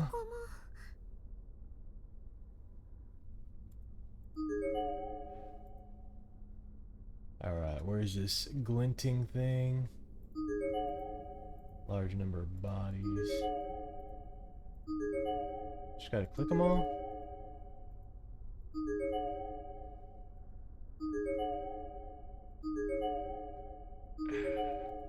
can't click them. Like Pokemon. Gotta click them all. Gotta click them all. It's a girl's body. This one is the one that seemed like more recent deaths. So recent, in fact, that there's still a hint of body heat to her. All of her fingers have been cut off, and her tongue seems to have been removed as well. Her student ID name is clearly displayed on her jacket. Mushigawa's middle school, Hikari Kirigami. Oh, this is the same school uniform as the one Nana wears, and when we rescued her, she called out several names. Wasn't one of them Hikari?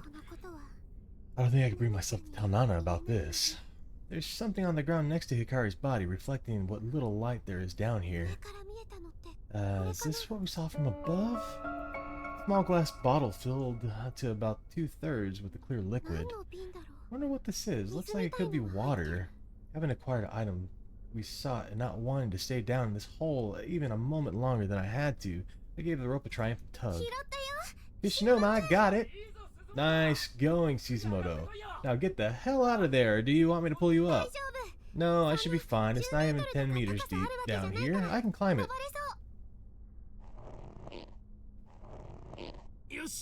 Almost there. Grab my hand.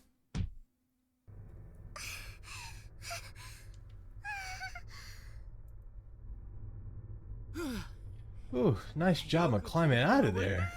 Ugh, I'm so beat though. I didn't seem that high, but my arms and legs are trembling right now. I'll definitely be feeling this tomorrow.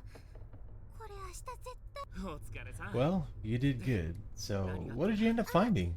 Well this. The heck is that? Sake? It doesn't smell or anything. I think it's just water. Oh, no, that's holy water. Holy water. My friend Hikari had a bottle just like it. It's kind of protective charm, supposedly infused with the power of a famous spiritual medium. It has the ability to ward off evil, and some people believe it grants luck with money, love, when kept in your bag. Sounds pretty sketchy to me. No, it's totally legit. It's been endorsed by that spirit medium who appears on TV, Naho Sakanaki. Sakanaki? Oh yeah, her. I guess if she says it's the real deal, then it's possible there may be something to it. You've heard of her, Kishinuma?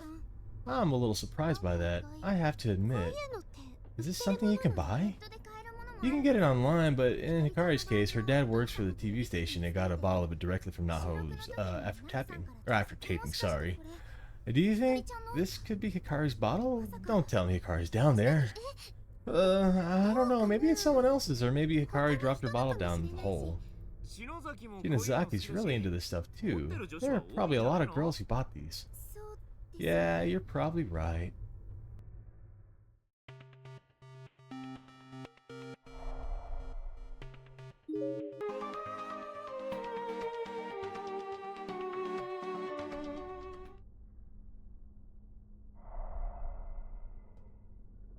Alright, here we go. That's right.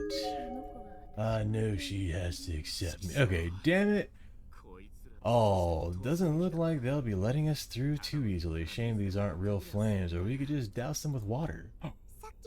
Ooh, how about we try using the holy water on them? It was recommended by a spiritual medium after all. Throw the holy water.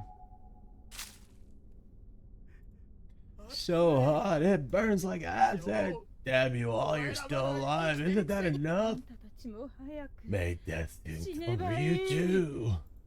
With this, one of the red spirit's flames flew directly at me into what was clearly meant as a hostile action. Oh. Suzumoto, watch out! Kishinuma quickly leapt in front of me, hands on taking full brunt of the spirit's attack in my place. Then all three flames simply disappeared.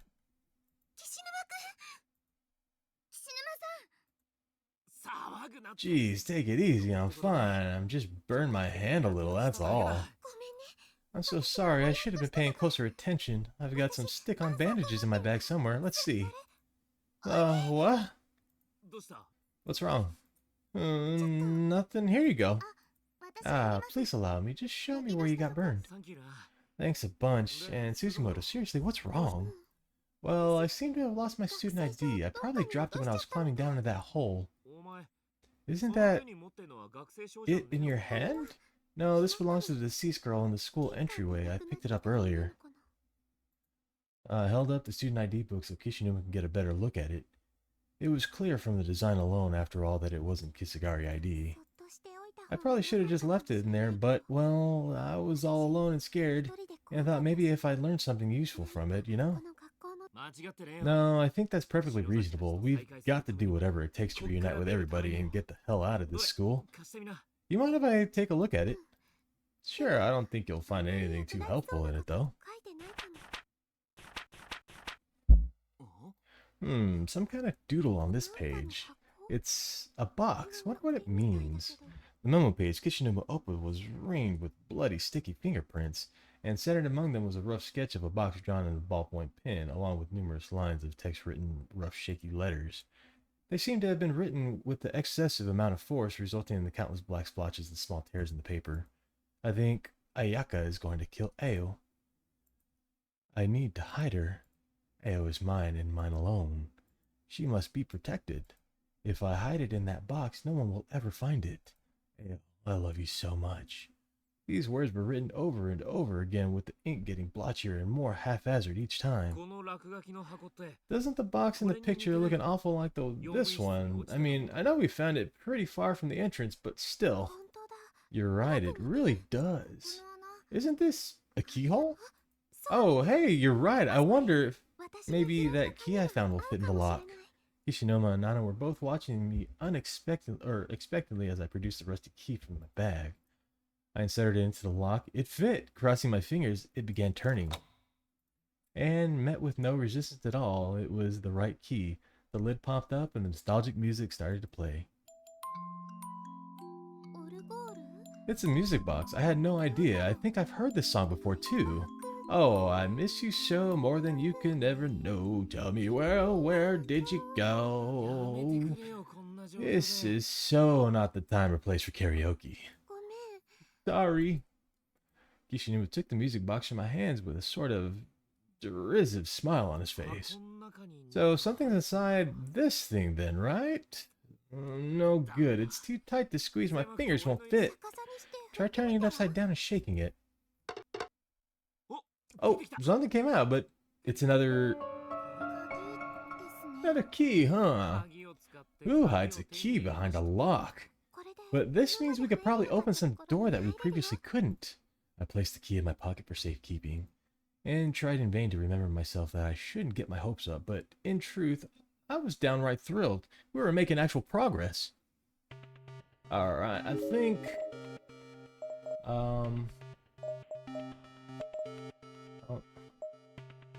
I don't think there was anything... This was the bathroom, I think, so we gotta go back this way.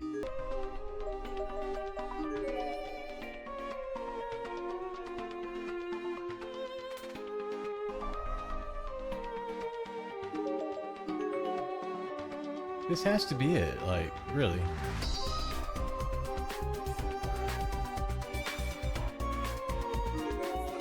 I've got a good feeling about this. Let's try that music box key. Didn't I do this earlier? The key turned easily in the lock and the door came right open.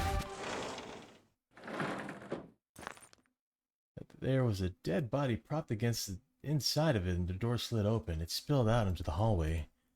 Kishinuma completely ignored this, however, stepping over it and darting into the room as fast as his legs would carry him. Oh, man. Within the pale darkness of the room, the figure stood in front of the one of the shelves, completely engrossed in some ancient-looking tome. It was Shinozaki.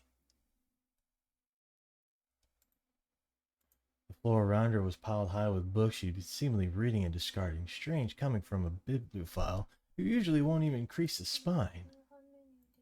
The curve on the other side causes a turnover on the 9-ball joints that look like a fish in the hourglass geoglyph with the white shoe instead of a needle. Shinozaki, get a hold of yourself. No talking, this is a library. Honestly, what do you uncultured troglodytes hope to accomplish in here with your worthless gossip, huh? Shinozaki, that's enough. You can stop this now. This isn't you. You're in pain, right? Whatever loose soul is in control of Shinozaki, I'm calling you out. Get the hell out of here right this instant, you hear me? She's ours. I'm gonna make this body mine. Not a chance. I'm much better at using her than both of you combined. It's only when we're inside this person that our pain subsides, so please, won't you let us have her? Give her to us, please.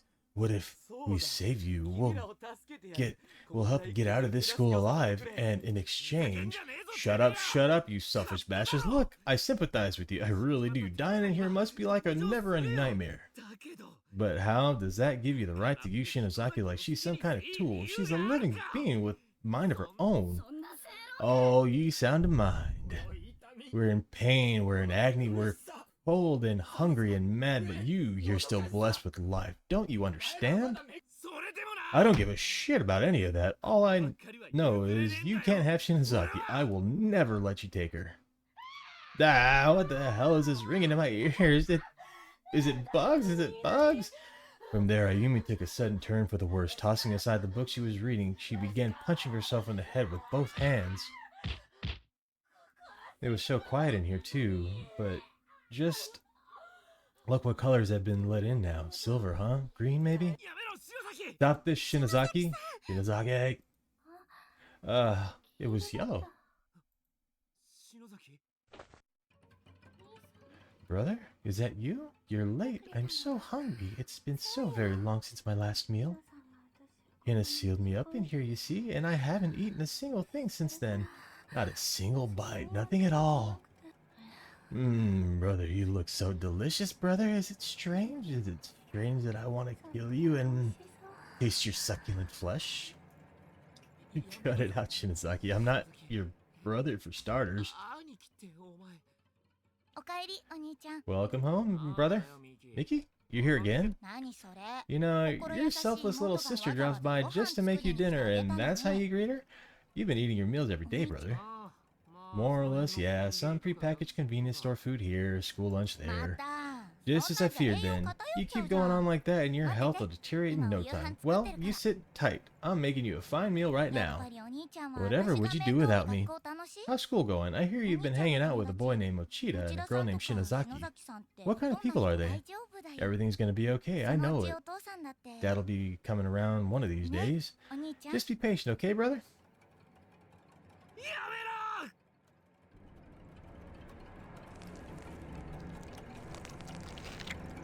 Oh god, Shinozaki and biting Kid Shinuma's neck. I've got to stop her. Oh, blood, bitter, delicious blood.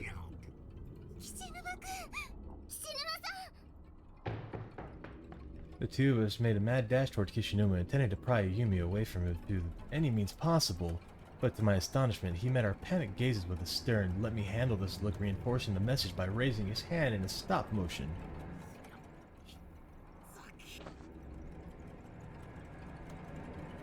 Whoa, I didn't expect that. If circumstances were different, this could be the start of a really heartwarming romantic scene.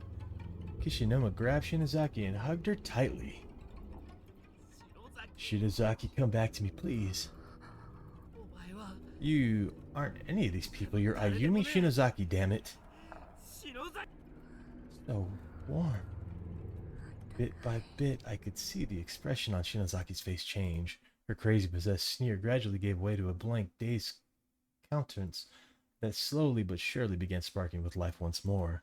And though it was nearly imperceptible, I swear I saw a smile start to form on her lips. For a few long moments, Shinozaki stared into Kishinuma's eyes. Then, in an instant of realization, her face turned beet red. I recall the phrase, "Oh, crap," drifting through my head for a split second, and then, "Oh, what the hell are you doing?" Ow! What are you trying to pull here, pervert? Get away from me! Huh. What's wrong with you? Shinozaki, you had me really worried there, but well, I'm glad you're back. Oh man, are you Suzimoto? Whoa, what are you? Wait, where am I? Shinozaki, what does it say in this situation? Welcome back, I guess?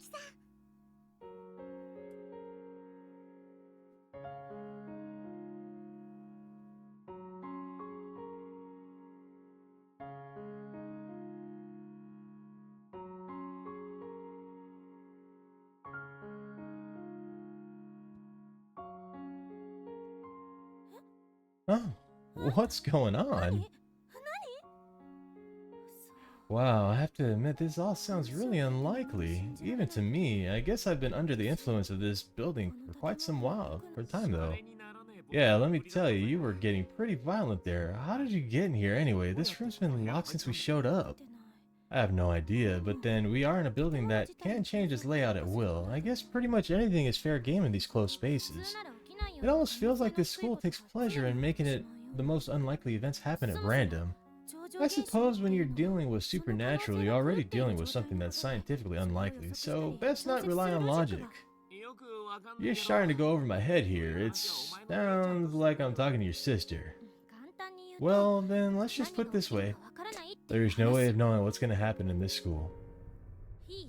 So listen carefully. We have exactly 3 objectives in here.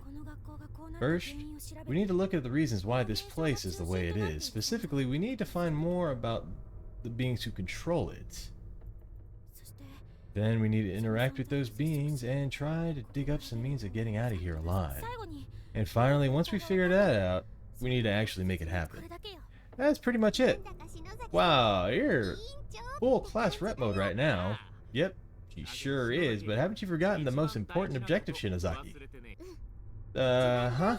I think she is, finding all of our friends safe and sound. Oh yeah, good point. That should be our first step for sure. Once we found Miss Yui Mochida and the others, then we can work on the rest. Damn straight. Add Ogasari's friends in the mix and we'll be so many strong nothing can stop us, right? Right. Let's not get too careless though. None of this is going to be easy. There's only so much we can do in here and that's not likely to change. For now, I suggest investigate our surroundings as thoroughly as possible. Leave no stone unturned. And don't give up or give in, no matter what. I mean, don't get me wrong, I'm scared to death right now, but I'm not gonna let that stop me. Don't worry, we'll be behind you all the way. We can get through it together. At this, Kishinuma stood up and began scanning his eyes over the nearby shelves. Since we're in here anyways, how about we start by checking for clues in this room? It is a reference room after all, there's bound to be something worthwhile.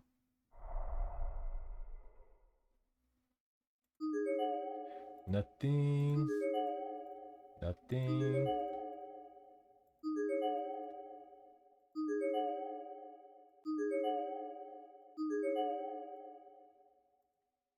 All right. There are numerous scrapbooks on this shelf, each containing various newspaper clippings. One in particular stands out and is an old school 3-ring binder filled with articles that are over 30 years old. 1973 serial killer kidnapping and murder at Heavenly Host Elementary School. That's here, right? There was an article about that in one of the classrooms too, I think. Dashing the hopes and prayers of their concerned parents, 3 of the kidnapped children returned tonight in body bags. Local police gave an official statement at around 4 o'clock yesterday afternoon. Yuki Kano 11, Tokiki, you can pronounce the names, previously reported missing, were found dead in the basement room beneath the school. The circumstances behind the murders are still under investigation, and a suspect with ties to the school's teaching staff is in question. First responders report a shocking grisly murder scene and have expressed concerns that even allowing the families of the deceased to see their children. Significant mutilation is said to have occurred, and officials believe the sight of this may exacerbate an already delicate mental states of the bereaved. The sole survivor of unspeakable crime is 7-year-old Sachiko Shinozaki, who remains in shock from the experience.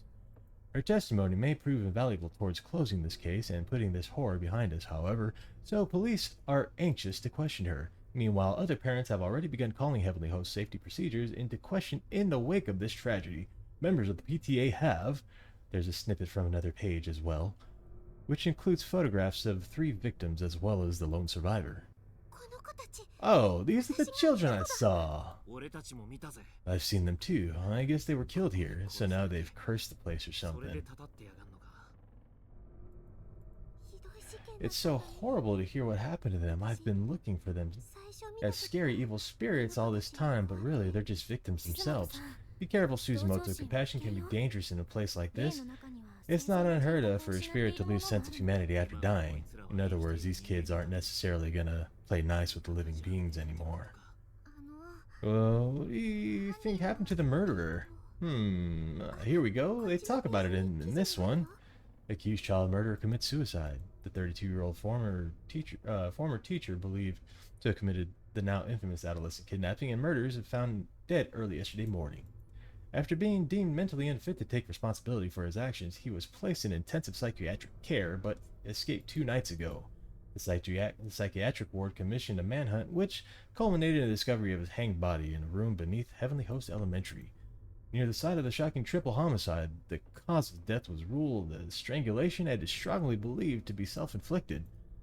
As this appears to be a show of remorse previously thought beyond his mental capacity, his psychiatric ward has come under heavy fire since discovery. Even the murderer killed himself, huh? Guess there's no happy end for anybody. Though the families of the victims were probably glad to see him go. Well, and there's that one girl who spared too.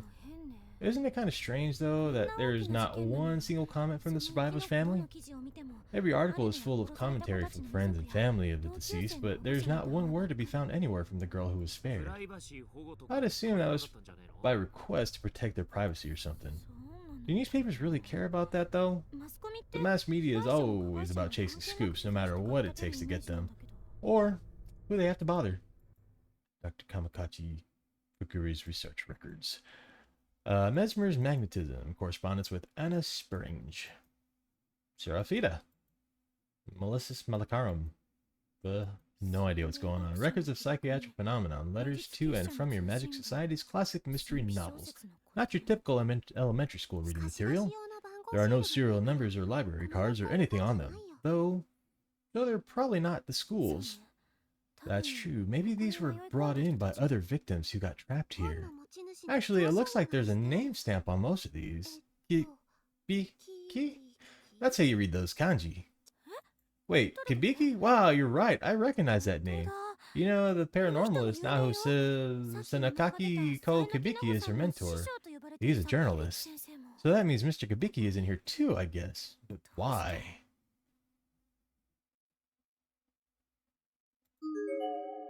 Numerous scrapbooks.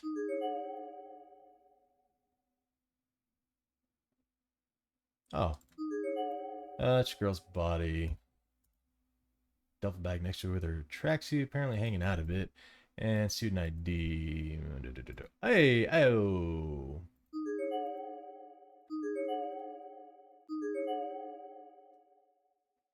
I don't want to leave and miss something, you know? Where can we go now? I wonder how much time has passed since we got here.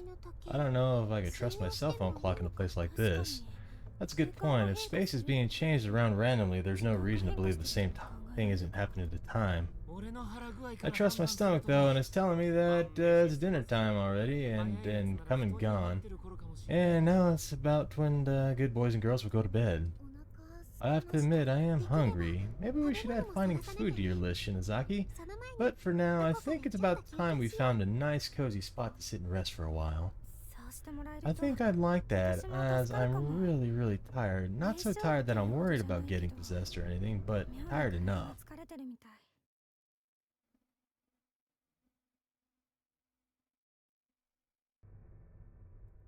And so the four of us headed to the safest spot we could think of, settling on the floor for a bit to help calm our spirits and refresh our bodies. Almost immediately, both Kishinuma and Shinozaki sat down, closed their eyes, and fell fast asleep, understandable considering what they had just experienced. Out like a light, both of them. They must be exhausted. Kishinuma went through a great deal of turmoil to save Ayumi after all. Aren't you tired too?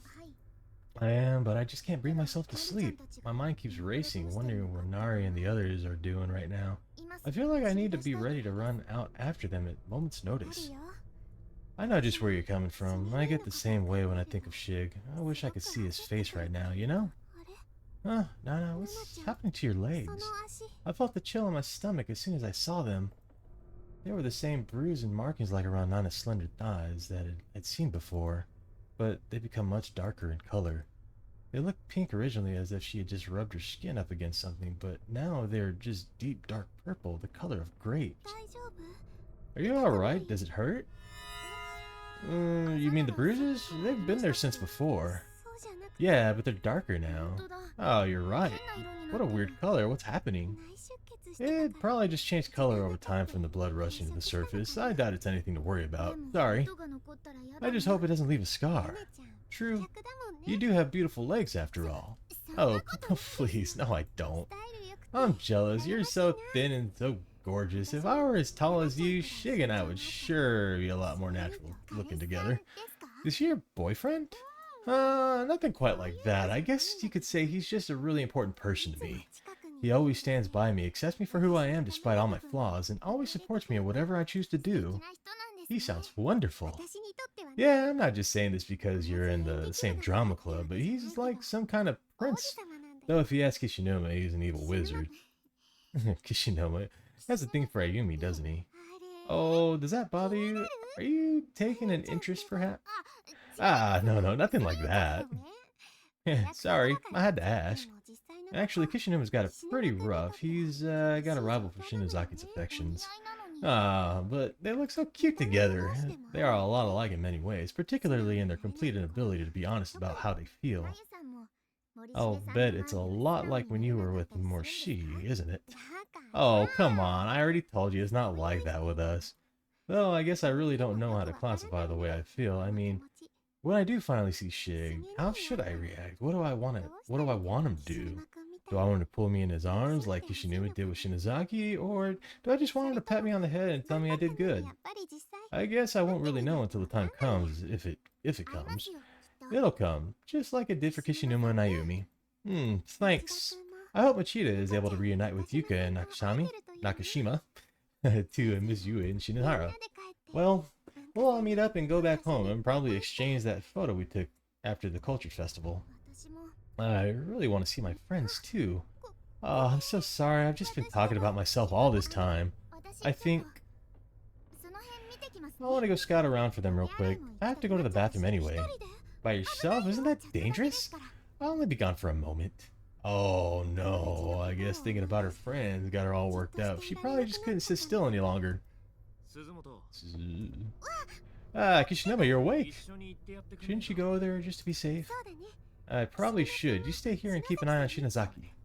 Thanks, I will. If anything happens, just yell real loud, okay? I'll smack Shinazaki till she's awake, and the two of us will come running.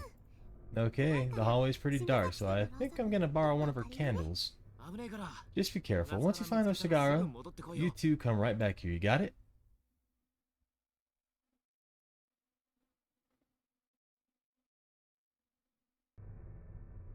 The bathroom felt empty. There was no indication of Nana's presence whatsoever. Maybe we passed one another without realizing it.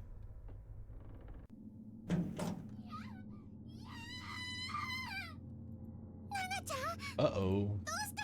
What's wrong, Nana? Shouldn't you be screaming right now? The sound that echoed through the hall was like that of a butcher slicing a large chunk of meat, bone and all. And this sound was accompanied by the dimly lit figure of Nana sprawled out on the ground in front of me. Or rather, part of Nana. Dang! It was really just the top half of her body, severed and cleanly at the thigh. Her legs were completely gone, and the worst part is she was still fully alert and aware. My leg!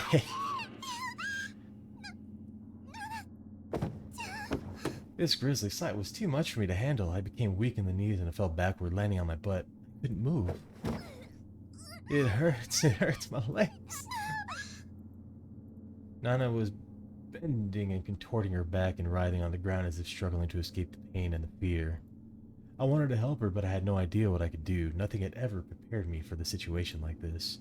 I couldn't stand up. I couldn't even think. The sight of Nana's squirming body, gushing blood everywhere, which way, was burning itself in my mind. It was the most frightening thing I'd ever seen.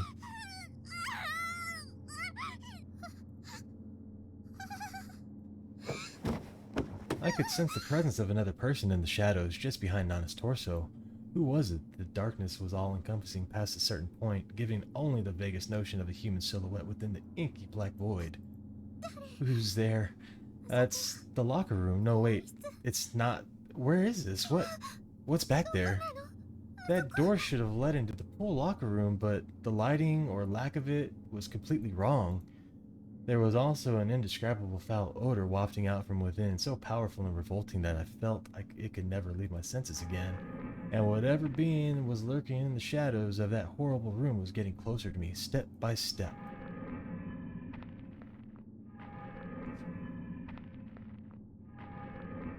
I still couldn't make out a single feature, but frankly, I didn't want to. His existence alone was threatening enough. Whoever this was, I could sense his shadow posturing over Nana's head as if preparing to swallow it whole. Like a crocodile. In fact, the shadow was beginning to resemble a crocodile more and more. Was this even a person? Oh, man. The figure was now fully visible and was indeed a person. I think he grabbed Nana by the head and then turned and began dragging her into that horrid room. She was clearly nearing death as it took everything she had to scream in protest. Her voice was getting weaker and her writhing was less pronounced. I couldn't even imagine how painful it must be to have one's severed body slowly dragged across the floor, exposed side down. It would be bad enough just having my head held in that massive filthy grip. No, grip isn't the right word. It really was more like a bite. God, no. Save me, please, my...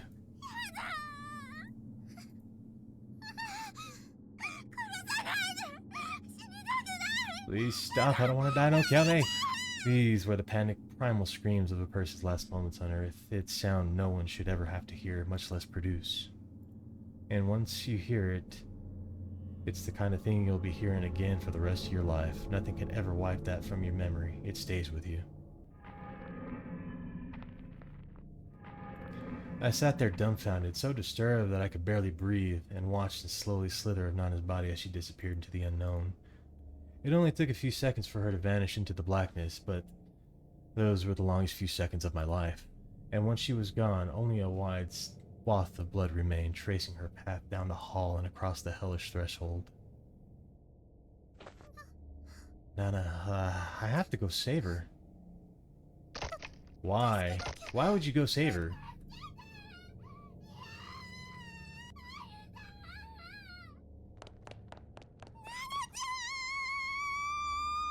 Gathering all my courage, I ran full speed toward the black void, but found no room to either. Beyond the door was nothing more than a solid wall. What? No, where is she? Where was she taken? Damn. It was just as Shinozaki had said. Right before my eyes, a human being was pulled into the space that simply was no longer existed. Pulled out of reality, and yet I could still hear her. I can't even describe how frightened I was. All I could do was scream and take off running away from there. Anywhere was preferable. Why am I going this way? Nana isn't this way. She's behind me. I need to go back. I need to save her. I need to save Nana, but I'm just getting farther and farther away from her. No, I can't. I just can't. It's just not possible.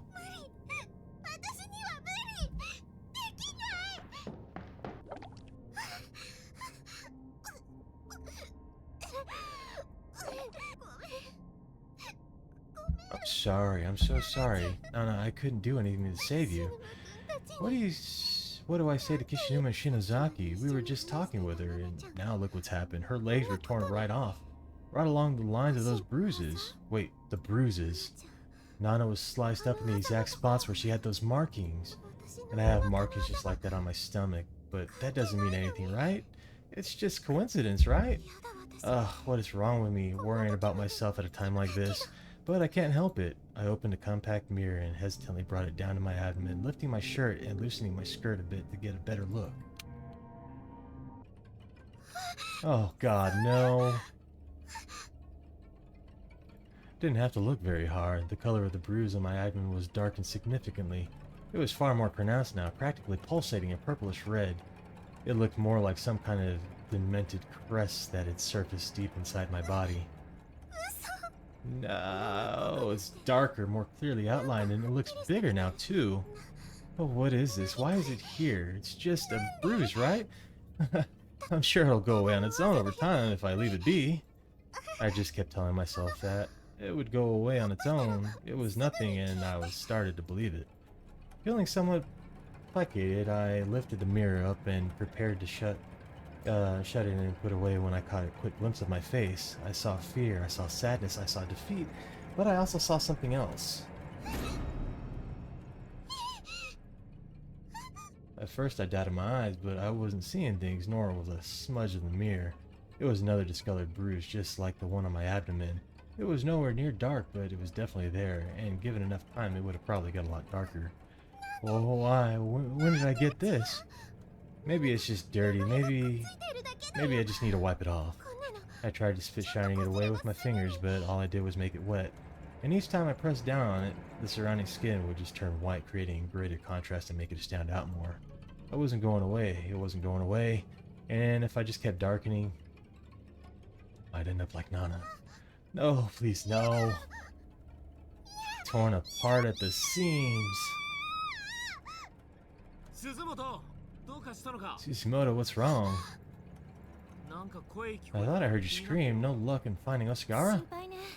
I don't like that at all. We'll help you search, Shizumoto. No, stay back. I took a step away from them despite myself. What's going on?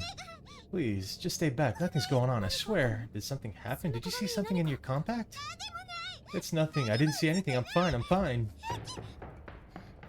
No, I couldn't let them see me like that. I didn't want them to see my bruises. おい鈴本 Wait, Tsushimoto.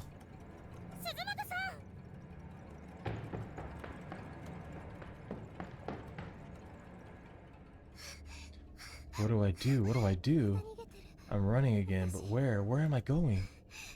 I have to get rid of this, but yeah, if I can't then I'll wind up like Nana. I have to hurry. I have to find some way to making this go away. I had some concealer in my makeup bag. Maybe I could just hide it. There we go. I can't see it at all now. All I have to do is get some sleep, and when I wake up, that bruise will be gone. I know it will. Yeah, I was getting all worked over nothing. It was just a little mark on my face after all. Probably just a result of a small stress I'd been feeling here. Once things calmed down, it would go away for sure. Welcome back. Oh, dang, that's pretty ominous.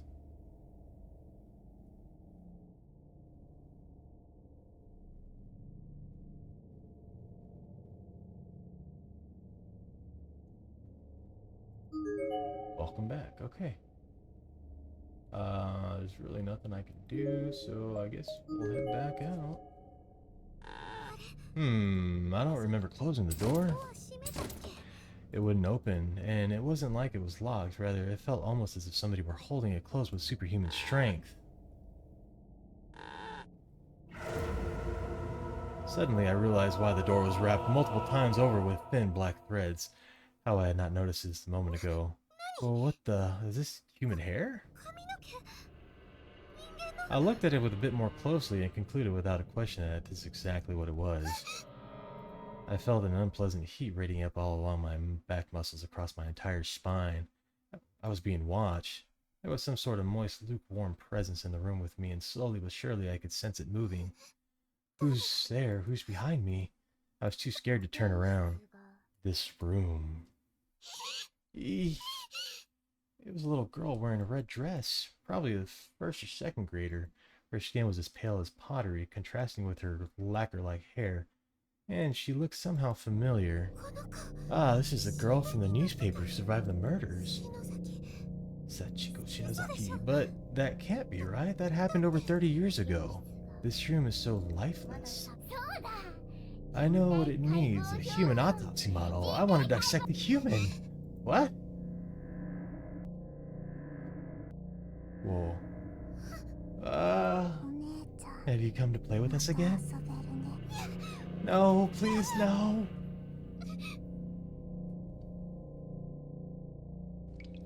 Something was dripping on the back of my hand. Are these tears? That's what I thought at first anyways. If I had started to cry, I wasn't aware, but considering what I was going through, it wouldn't have been surprising anyway. I wondered just how much I'd cried since getting sealed up in this godforsaken place, probably more than I had ever cried before in my entire life. But these weren't tears, were they? It was blood then. Did these children do something to me? Sure enough, I reached my hand, touched my face, and my finger came in contact with something sticky and red. Oh, what did you do to me? We didn't do anything. Sachiko's answer was cold and disinterested. and came accompanied with a crooked, wry smile. She was just a child, yet one glance from her made every hair on my body stand on end. How about you take a look in the mirror? We'll wait, just for a little bit though. Sachiko's face somehow made me feel as if there might be two sides to her, one gentle and one not.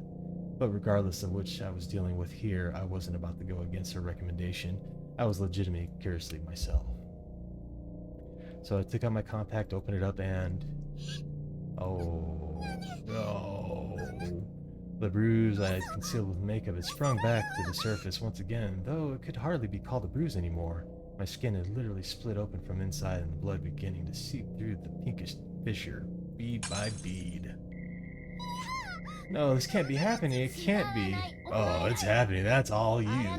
If you hadn't fought it, you might have been able to die quickly, but you are going to die. You're gonna be torn apart all along with those cracks in your belly.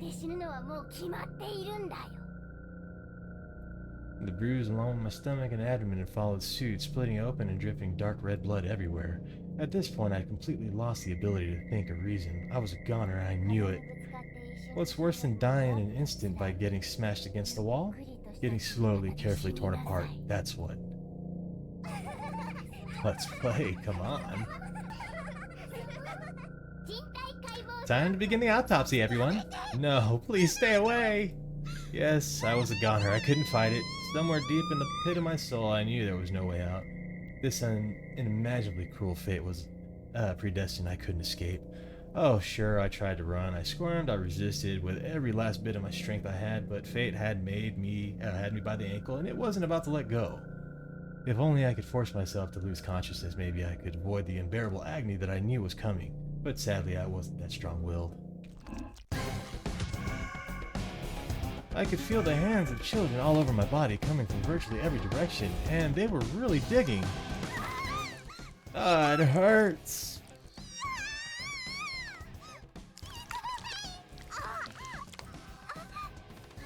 Damn. Brutal, man. I'm dying. Save me, Shig. Shig! Your dear Shig won't be coming to your rescue. No chance, no hope.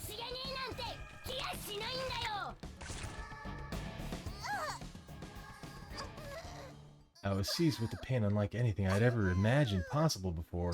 I couldn't talk, I couldn't move, I couldn't even think. I felt like my head was going to explode under the pressure of the millions of nerves all telling my brain just how much every part of my body hurt. And it didn't stop. Every moment it grew worse and worse. Then I began to drift away. Ah, what an awful stink. Let's decorate the wall or maybe hallway outside with our new autopsy model. This school is getting livelier all the time. Sachiko's voice sounded like it was far in the distance. It was then that I realized the agony I had been feeling had changed. It was no longer pain, but chill. I didn't want to hurt anymore. I was just cold. So cold I couldn't even feel my body. So cold. So very cold, Shig. I can't even move a finger anymore. But even if I'm dead, and even if my body is an unsightly mess, I hope you won't think poorly of me. Because Shig, I love... My final wish is that Shig be the one to find my body. As long as it's not too revolting to look at anyway. I want him to think I'm pretty. I miss him. Shig, bro. Ooh, alternate. Okay. Damn, dude. That was a long chapter. Holy moly. Really, like, close to, like, maybe 2.5 hours. Alright, well, I think right there is where we're going to leave it off. Because, Jesus, this is a long video. I do hope you enjoyed it. If you did, please do leave a like. If you're new, subscribe, and I will catch you on the next. Peace.